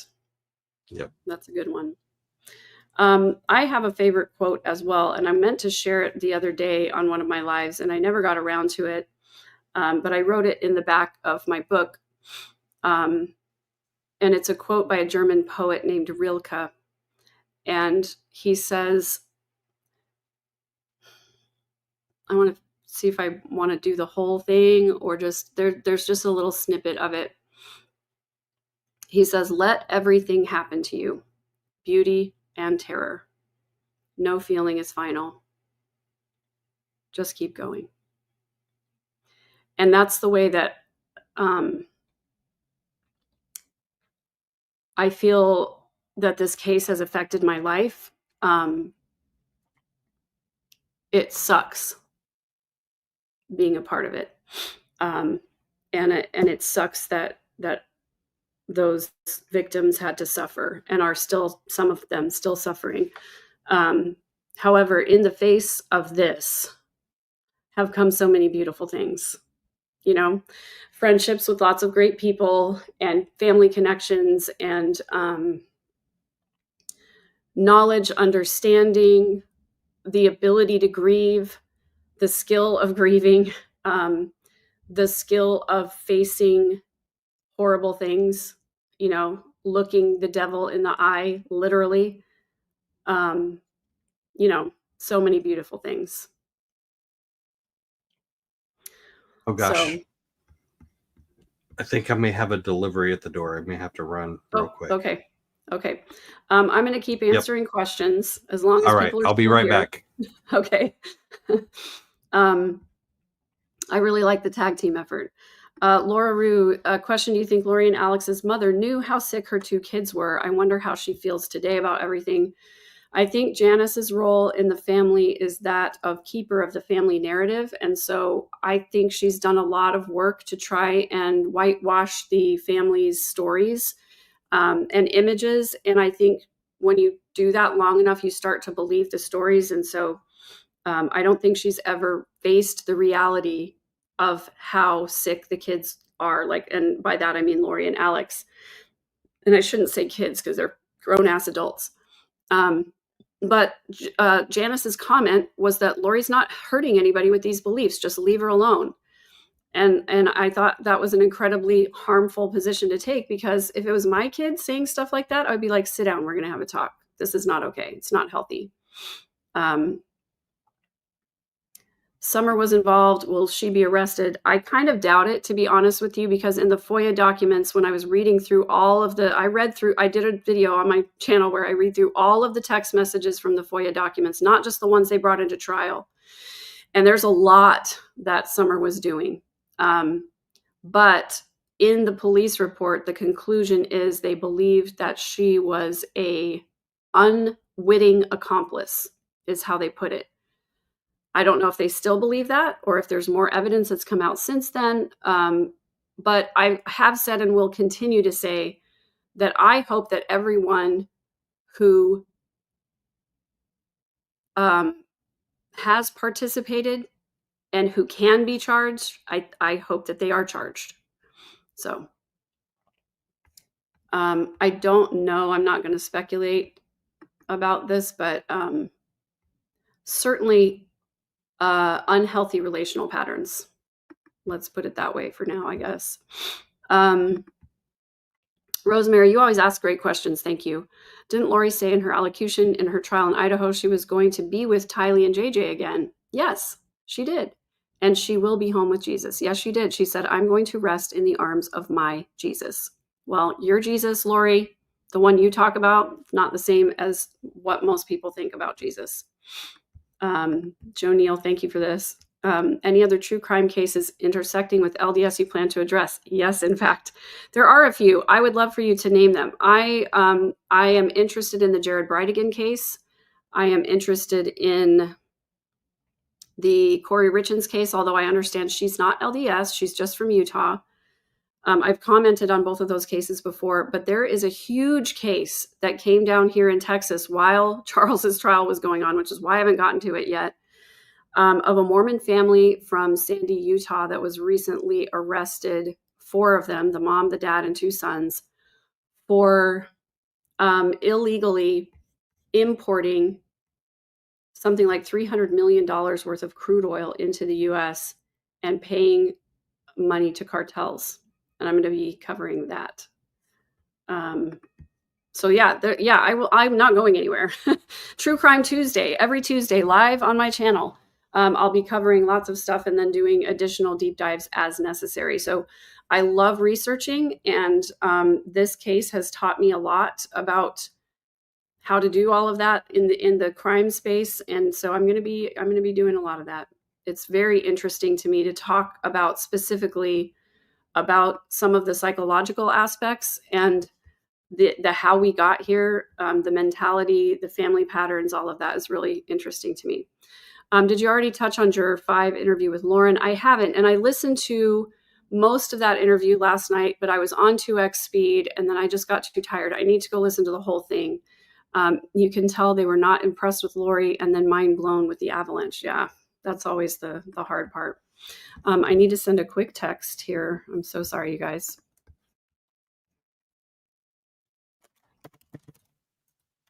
Oh, I'm back. Okay, I'm sending a quick text.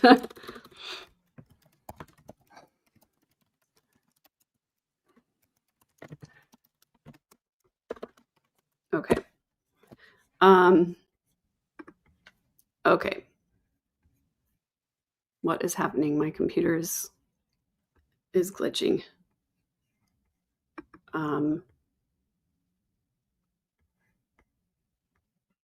Technology is great when it works, but when it doesn't, it's like. I already did this one. There we go. Okay. Northwest, can you talk about the 5% thing from Barry? Yes, Barry had this thing that he talked about where he would say, well, that's the lower 95 for you, or they're definitely a part of the lower 95. Well, there's the lower 95. And his comment was meant to say that 95% of the people in the world are unintelligent and are going to do dumb things. And so he certainly believed that himself and his family were in the upper 5%, the most beautiful, the most intelligent, the smartest, the most wonderful. And it turns out that they are in a 5% category, but not in a good way. As in 5% of the population who turn into psychopaths and serial killers. Right. I just thought of that just now, honestly. I don't know what the percentage actually is. No, that's a good line. That's like perfect. You got to clip that and replay that. Like, that's perfect. Well, I need to find out. I want to be accurate about the percentage. So the percentage of psychopaths? Do we have a percentage on that? I don't know. Who's a super Googler or sleuther and wants to know? Oh, the percentage of Coxes that are psychopaths. Yeah, thank you for the hair compliments. I don't know what to say about that. I don't really do anything. I don't know. I think the climate here, I think my hair likes the climate here because it's very dry. So my hair doesn't get like frizzy like it does in Texas where it's humid. Yes, you can see that my hair has the same problem. Yeah. I need to start wearing more baseball caps because then you can just, throw on the baseball cap. You don't even have to get ready. It's great. No, that's a man thing. You can't take that. No, that's for men. It's for men only. Yes. Did the family know about Barry soliciting a prostitute? Well, certainly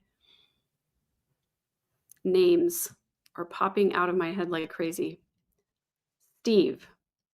And this, my partner had a really funny comment where he said, he every time I try to explain something about the case, he keeps getting confused. And he said the other day that it was because it's a bunch of random one-syllable white guy names. You have Steve, Charles, Chad, Alex, Adam, like these. He feels like they're just all indistinguishable from each other. But the real reason is because he just doesn't want to know. It's just too much. He doesn't want to know. But he does listen when I need to tell him. So Steve said this in his divorce document that Barry was arrested for soliciting a prostitute. Trust me, I looked to try and find the arrest record on that and I couldn't find it. But maybe Kit from Wordwise has it. And I want to have her on my channel because she did that excellent episode about Barry's book. Could PPD, do we already say this? Yes, we already talked about that. Do you think she remembered it was the anniversary? That's a good question. I speculate that she doesn't mark that anniversary. I speculate she might not.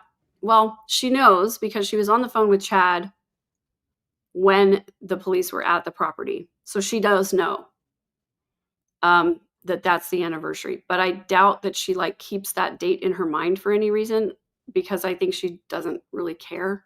Well, she has so many dates that she has committed so many evil acts. Like, how can she keep track of them all? Yeah, definitely. So I guess there was a conversation in chat about EMDR, which is an excellent healing modality for trauma. It saved my life, literally, but I absolutely 100% do not recommend you do it without the help of a licensed mental health professional. Please don't do EMDR on YouTube. It can be really dangerous and it's really difficult. It's the process itself, going through it, you need the assistance of a professional. And it's a two-person thing. It's not a one-person thing.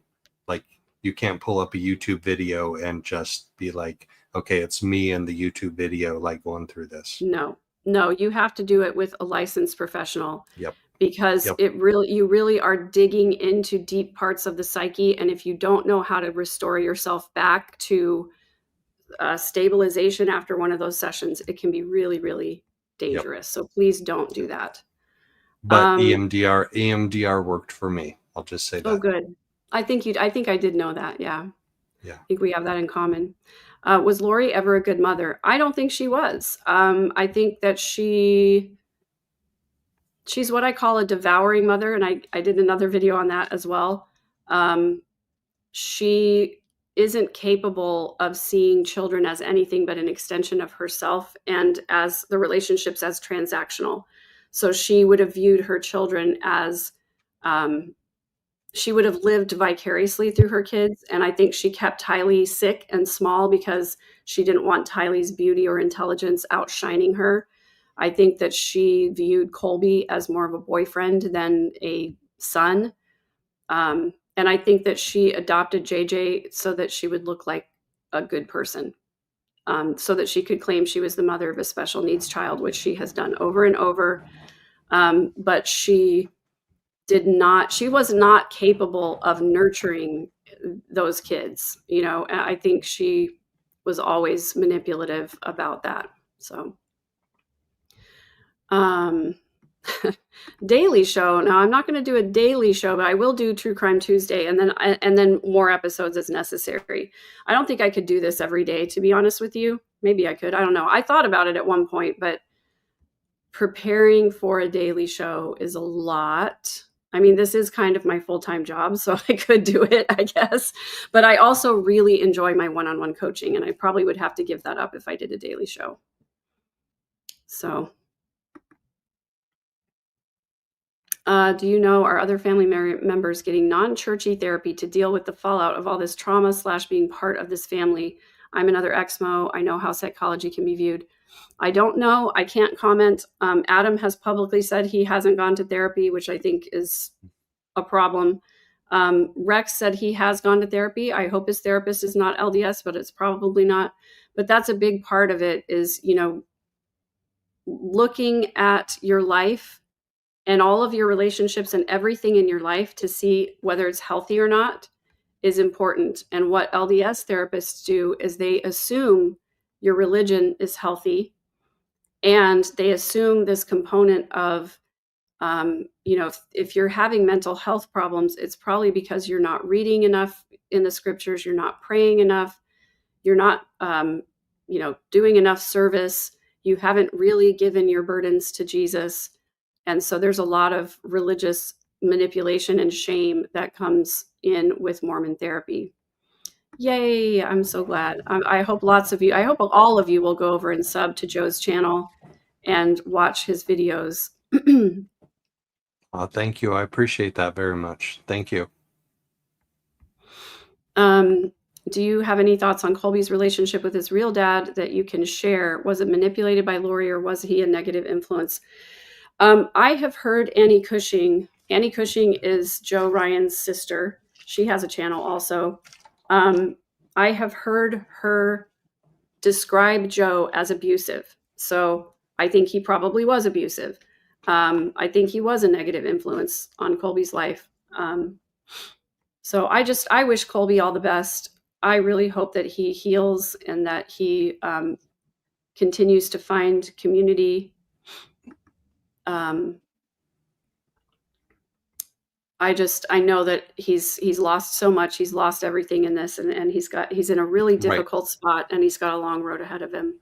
Right. And if his bio dad was abusive, and then he got shipped off to a stepdad, and then he got shipped off to another stepdad in Charles. Yeah. And Charles was about as good of a stepdad as he could be. I mean, obviously not perfect, but better than what he had before. Then how tragic that was. Yeah. When Charles was shot and killed. Because Colby was just like stepping out on his own. Like he was probably like, what, 19-ish, 19, 20 at that time? He was really, really young. And someone asked if he's still Mormon, and he's not. I don't think he ever really was, you know, kind of all in, because Lori's life was so unstable that there wasn't the typical indoctrination of like, this is my congregation, like my ward family. And Lori was always pretty casual about her beliefs until she started reading NDE books, and then she got real religious real quick. Puzzle pieces. Adam denied his parents ever using the 95%. I think it was to discredit you. Yeah, and the thing that I keep saying that Adam gets wrong all the time is he forgets that while he was in Kansas and other places living away from the family, the Coxes were living in San Antonio for 10 years. And my parents and the Coxes were very tight. We spent every holiday, every birthday, every family gathering, general conference twice a year, everything. We spent all those times together. So I listened to Barry's pontification and very, very wordy prayers for way too long. Way too long. That cracked me up. His wordy prayers. Like Mormons have a tendency to do that. Yeah. And that's how I saw Lori's closing. Lori's closing was a Mormon prayer. Like it was. Yeah. We need to have I don't know how to do the special emojis on my channel. But if we did, I would like to have a little bottle of ranch dressing for her word salad. Yep.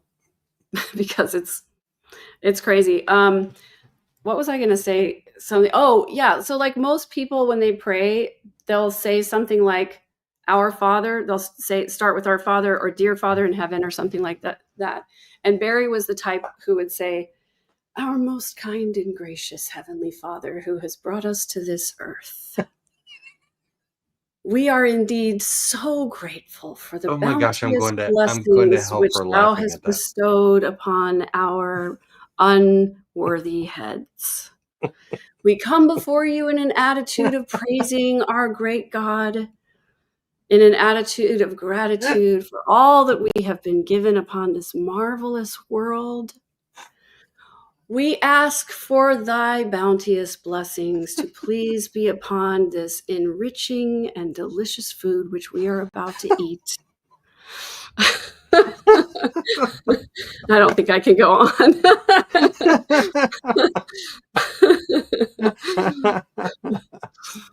I actually did over on my TikTok channel, I did an entire general conference talk, which was what a conference talk would sound like if Mormon women talked about Mormon men the way that Mormon men talk about Mormon women. Right. I know it's a little bit of a, a loop-de-loop there, but that wasn't Crutch's level of performance, but that was pretty close. That was good. Yeah, I've gotten hard into the snark lately because I'm just so done. Yes. And we're all done, and we all love the snark. Like, don't stop. So I put my hair up in a Lori ponytail the other day at the beginning of my live feed. Just to show how ridiculous a Shih Tzu ponytail. Yeah. Oh my gosh. Would you ever consider doing a montage with Brandon, Colby, Lauren, Kresha on your channel to talk about Lori's case? I would love to. Let me just say that. I will collaborate with anyone. Joe knows that. You will go so low to collaborate with Joe Schmo. That's not what I meant, but I'm sorry it sounded that way. I strongly suspect that Brandon and Colby would not want to collaborate with me. I already know Adam and Rex don't want to collaborate with me. Let's put it that way. I know that, as we've said before, I'm critical of the church, and I think Brandon would be afraid that I would bring religion into it. I would promise not to, hands off LDS if we want to. We need to talk about how they twisted it. But I suspect they would not want to, but I would welcome it, and I would follow whatever guidelines they would want me to.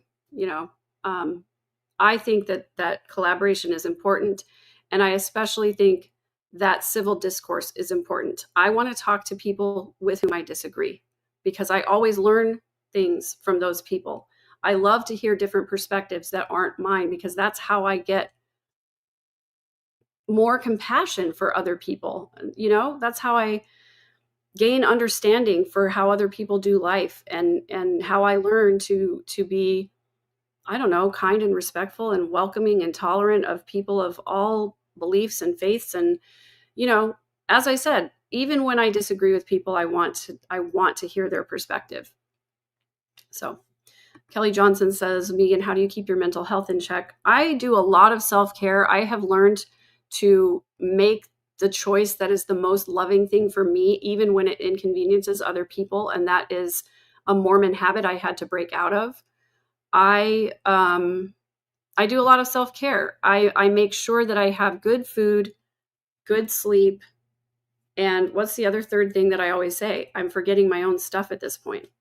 High quality sleep, high quality nutrition. And there's a third thing that I say that affects your mental health more than anything else. And I can't remember what it is right now, but those things are important. I prioritize my meditation time, my alone time, my quiet time. What do you do, Joe? So for me, it's a two-step process. So first of all, you have to be equipped with the tools to take care of your mental health. So a lot of times that involves a professional mental health expert dealing with you, or, whatever form that is, a therapist or psychiatrist, psychologist, just a therapist. A therapist usually is enough. So you have to be equipped with the tools, but then you have to use the tools, and that's a personal choice. You can't just have the tools and say, all right, I'm equipped, and then go throughout your life. No, you have to use those tools, and those do involve things like sleep and nutrition, and maybe EMDR or whatever the other thing is that you need to involve in your life. But you can't just say it's enough to talk to somebody. You have to also involve that and include that in your life, in your mental health every day, your daily mental health. Yeah. And I think it's one of the reasons why some people say, well, therapy doesn't work for me. Well, just going to therapy and talking about it and hearing the therapist's perspective is helpful to a certain degree. But if you don't also go outside of therapy and use the skills that you've been taught, it's not going to work for you. And you're just going to keep going to the therapist going, I don't know why it's not working. I don't know why it's not working.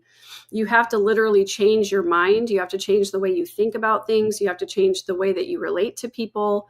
You have to engage in new patterns.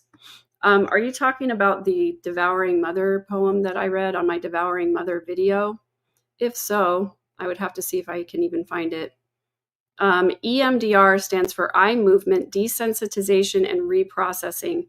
It is a healing modality, a therapy modality by which the negative feelings and beliefs about a traumatic instance or about bad treatment is separated from the actual experience. So it's what allows me to speak about all of the terrible things that happened to me without having a negative emotional response, because it's not that you experienced trauma, it's that you developed negative beliefs about yourself as a result of that trauma. For example, like I'm not in control, or I'm not deserving of love, or things like that. So you have to unlearn those beliefs. And it has been very, very helpful to me. In fact, I would not be here if it was not for that. And Lori is all of these things. Yeah, Adam scoffed at therapy. That's a red flag. You can't go through what Adam has been through and not need therapy. You just can't. You need somebody to help you walk through all of that and process it. Otherwise, it literally just lives in your cells. Somebody asked about the picture on the thumbnail, Lori with a shaved head. That's not real. I did that through AI. It's just my fantasy of what she would look like if she was forced to shave her head in prison. I think that would be hilarious. So, okay, well, here's one thing I want to talk about. Well, not this, but in 1 second. You're a pot stirrer in your family like Heather Daybell, so think of yourself in that way, and it's a huge compliment. Exactly. What I've said and what I will continue to say is that it is a privilege to be, what's the word that I always use? It is a privilege to be rejected by dysfunctional people. I truly believe that. It doesn't hurt less, but I do consider it a privilege because it means that I'm in a space where I'm confident enough in who I am and what I do and don't need from people in the world that I'm not willing to engage with dysfunctional people just because they're my family or just because I need belonging and connection. So I feel pretty dang good about it.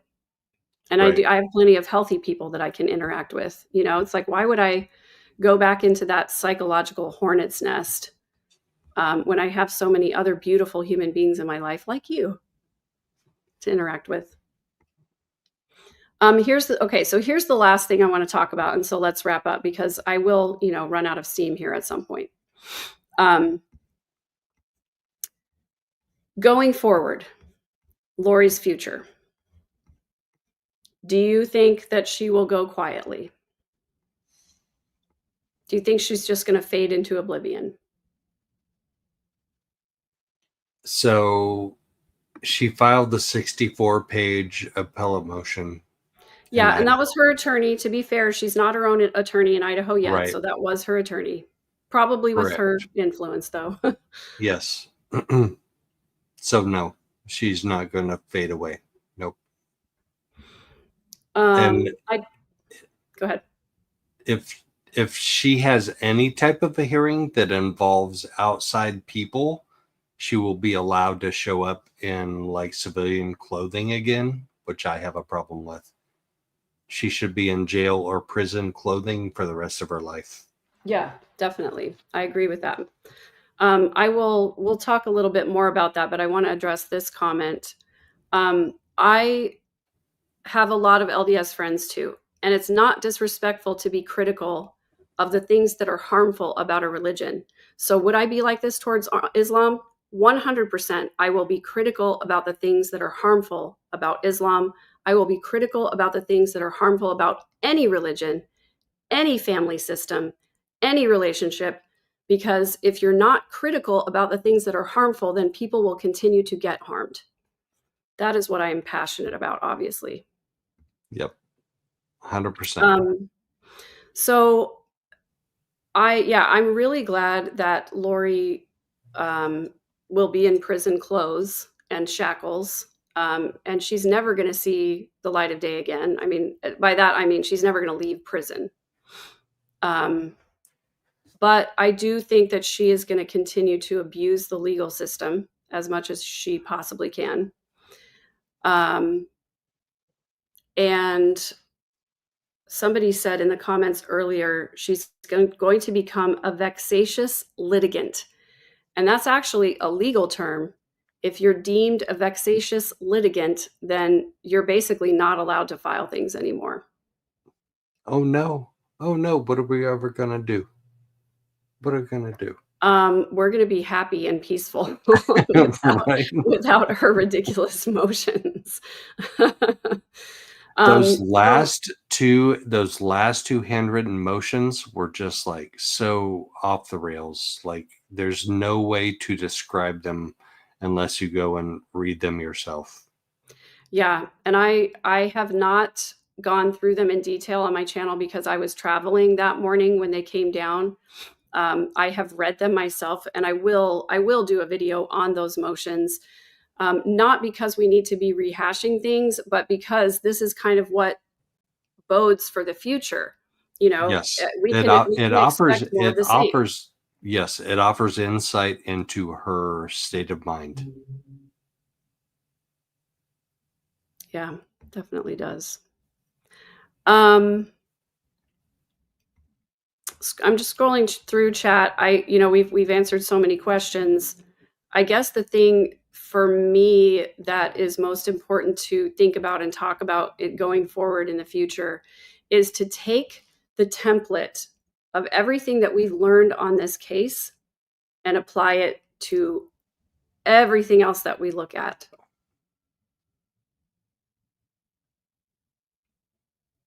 So you have a template that is 6 years long. I have a template that's 6 months long. Right. And I think it's a very similar template. Yeah. Because it's a pattern. And that's what I've been trying to talk about this whole time, is exposing the pattern that Lori had. And I know I've talked about it before. I'm sorry, Eileen, I don't know what your question about the AI was. But if you can restate it, I'll try to answer it. The pattern is that, first of all, you have Lori with her habit of getting her way and manipulating people to get her way. And what she would do is she would make up lies about a person. She would tell all of her flying monkeys the lie. She would tell them to ostracize that person. In other words, don't talk to them anymore. And then she would engage in some mode of discard beyond that. So we saw her do that with all of her husbands. She did it to me in the apartment in Austin. We've just seen her do this throughout her life. And so I want people to learn and understand this pattern, because whenever somebody tells me, don't talk to so-and-so, the first thing I'm going to do is go talk to them. Exactly. Right? Because that pattern of triangulation is really harmful. And I loved that what the first thing that Brandon did when Melanie came to him with accusations that Lori had fed her is he went directly to the source. He went directly to Lori and said, this isn't true. Why are you saying these things? That's the pattern that we need to learn. And that's why I say that Adam's comments are so harmful. His whole channel, he says he's trying to get families to talk to each other while literally not talking to me about the problems that he has with me. I've asked him to state equivocally what lies I've told, and he won't be specific. And so we can't have any sort of understanding or healing if we don't talk to each other about it. I welcome that conversation, and I've told him that. And knowing that he won't engage with me in that way, that informs what I must do from now on, which is to move on. I saw this happen throughout my family, throughout our whole life. People would get together and talk about someone, but never talk to them. And that's what's happening behind the scenes in my family. It's not just Adam. And I've talked a little bit about it on my Patreon. There are a couple of family members that spread specific lies about me that aren't true, but they won't come and talk to me directly about them. They just tell the next family member and the next family member. And then they tell my friends, and then they tell people in the true crime community. And then, it's like, talk to me. I'm not really that hard to talk to, turns out. Yeah. And that's not uncommon among families. Families will do this. My family does this. Like, we try and have a family reunion every 3 years. We're going to have one this year in Indiana. And they just they want to go down that path where they're spreading lies or misunderstandings or whatever it is. But the difference in this case is Lori's lies, Alex's lies, they led to deaths. They led to murders. They led to JJ and Tylee and Charles and Tammy being unalived. And this is so true. And that's exactly what we're talking about. Yep. A family can also Yep. be a cult. And that's why I've called it the cult of Cox before.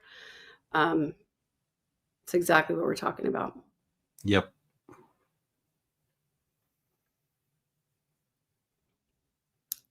Somebody made a comment about, here it is. Do you think Lori's last summing up was more a message to her family? She's still telling the same story and also telling you all to heal. I think Lori's last statement, now it's time to heal, was her telling the jury not to punish her, but instead to just move on and heal. I think that's all that was. Like, she's just going to be right. If you find me guilty, then we can't heal. That's right. The only way to heal is to let me be found not guilty and just stop all of this accusing and everything. So anyway, what are your final thoughts, Joe Schmo, wrapping up this case and this inglorious saga, as I call it now? I learned so much, and I met so many good people and made friends with so many good people throughout this saga. If you want to go all the way back to December, you helped me. You invited me on your channel before the first trial started, and that's when I hit 1,000. Like, yay. After that, yay! And now I'm almost to 3,000. Like, that's awesome. Good for you. But it's not about clicks and likes and subscriptions. It's about justice. And I honestly, deep down feel a sense of justice after yesterday. Yeah. That I didn't know that I would. Like, it was uncertain up until the jury said 15 minutes after deliberating, we have a verdict. Okay. Yeah. All right. Yeah. I mean, I guess it was technically 15 minutes the night before and then 30 minutes that morning. But I think didn't that juror say they didn't spend that much time on it? No, they didn't spend any time deliberating on Friday. So they just went home. Oh, wait, we're on Friday now. So that was what day yesterday, is it? Thursday, Wednesday. Oh my gosh, I lost track of days. I lost track of days. Man. Anyway, yeah, they deliberated for less than half an hour, whatever it is. So yeah, one of my channel members said yesterday, or I guess when we started Verdict Watch, they said that the quickest deliberation was something like 4 minutes long. They acquitted whoever it was. And I was like, well, and this here, I'll tell you what my Uncle Rex said. We were standing outside the courtroom. Actually, we're, on the steps. Anyway, it doesn't matter. I'm trying to remember which time it was. But I said, I was hoping that they would deliberate quickly so that I could get a verdict before I was planning to go home. Not I, but we. And he said, well, I think they should deliberate about as long as it takes to open a can of Coke. We should be done. And then the next day, when they did in fact go out to deliberate, I was standing outside the courtroom with his daughters, and he had been in the restroom, and he came back and he said, "Are they done yet?" Have they stopped? And then one of his daughters very reasonably said, "Well, they don't know everything that we know." And Rex said, "Well, do we know where they're deliberating? Can we go tell them?" You go tell them everything we know. Oh, goodness.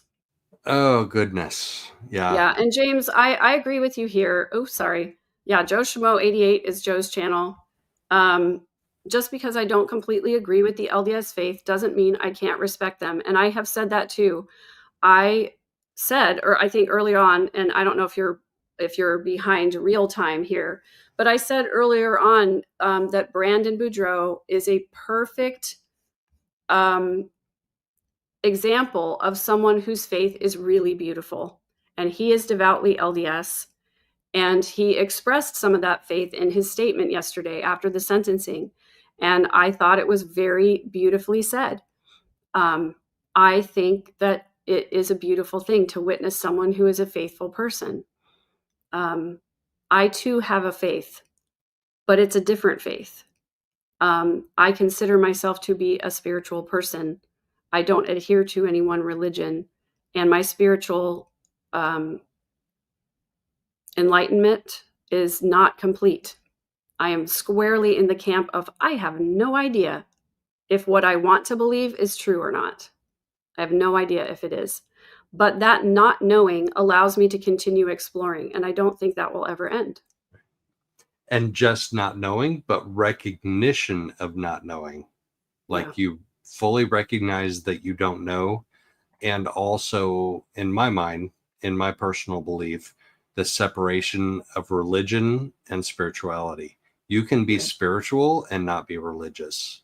Right. And I think that being religious might trip some people up sometimes. Yeah. And I think that high demand religion in particular is dangerous for people with personality disorders. And this is not the only case that I've seen that in. We've seen it happen a lot of times, and it's not just the LDS religion that's a high demand religion. And it's not just LDS people with mental health problems who do things that hurt people.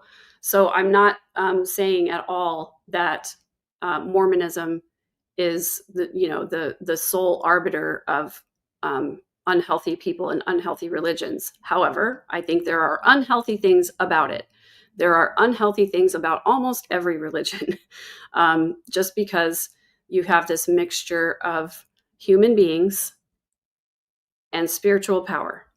And I think that's going to be a dangerous combination for human beings, because we have a tendency to be pretty selfish and to be pretty attracted to the idea of being powerful and influential. So we need to check that. Check that before you break that. Well, I think that's a lovely place for us to end today. I accept that. I would love to say, Joe Schmo, going forward, what are the things that you're looking forward to now that the trial is over? I will be back for sentencing on July 25th. July 25th is also the 1-year anniversary of my precious Charlie, my BFF, crossing the Rainbow Bridge. I'm sorry. So two good things in one day isn't a bad thing, but I'll be back. Yeah. But I'll be looking for just, But beyond that, what else are you looking forward to? Yes, I'm gonna find some justice for other victims too. Good. I think you're great at it, and I'm looking forward to continuing collaborating with you on that. Me too. I am looking forward to finding a new way to refer to the entity that is prisoner number 157, whatever her prisoner number is.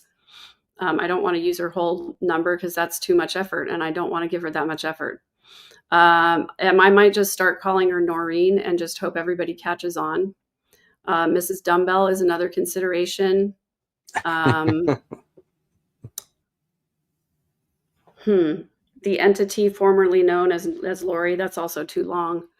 Anyway, 153745. So I like the designation that I gave her the other day. Hoary, shallow, can't spell. But again, that's too many syllables. Anyway, I'm going to come up with something short and not sweet to refer to her as, and then probably not ever say her name again, except unless I absolutely have to under duress. I'm good with that. That's what I'm looking most forward to. And I am also looking forward to helping find justice for more victims and helping tell the stories of the people who've been silenced. Yep. I love that. Yeah. And I hope that all of you beautiful human beings out there will go out and actually spread love, not like the defendant. But I hope more than that you'll actually take care of yourself, because you can't help anyone unless you are the best version of you. So go and do the thing that is the most loving for you. And in the meantime, enjoy this short clip. Are you done? Are you just going to keep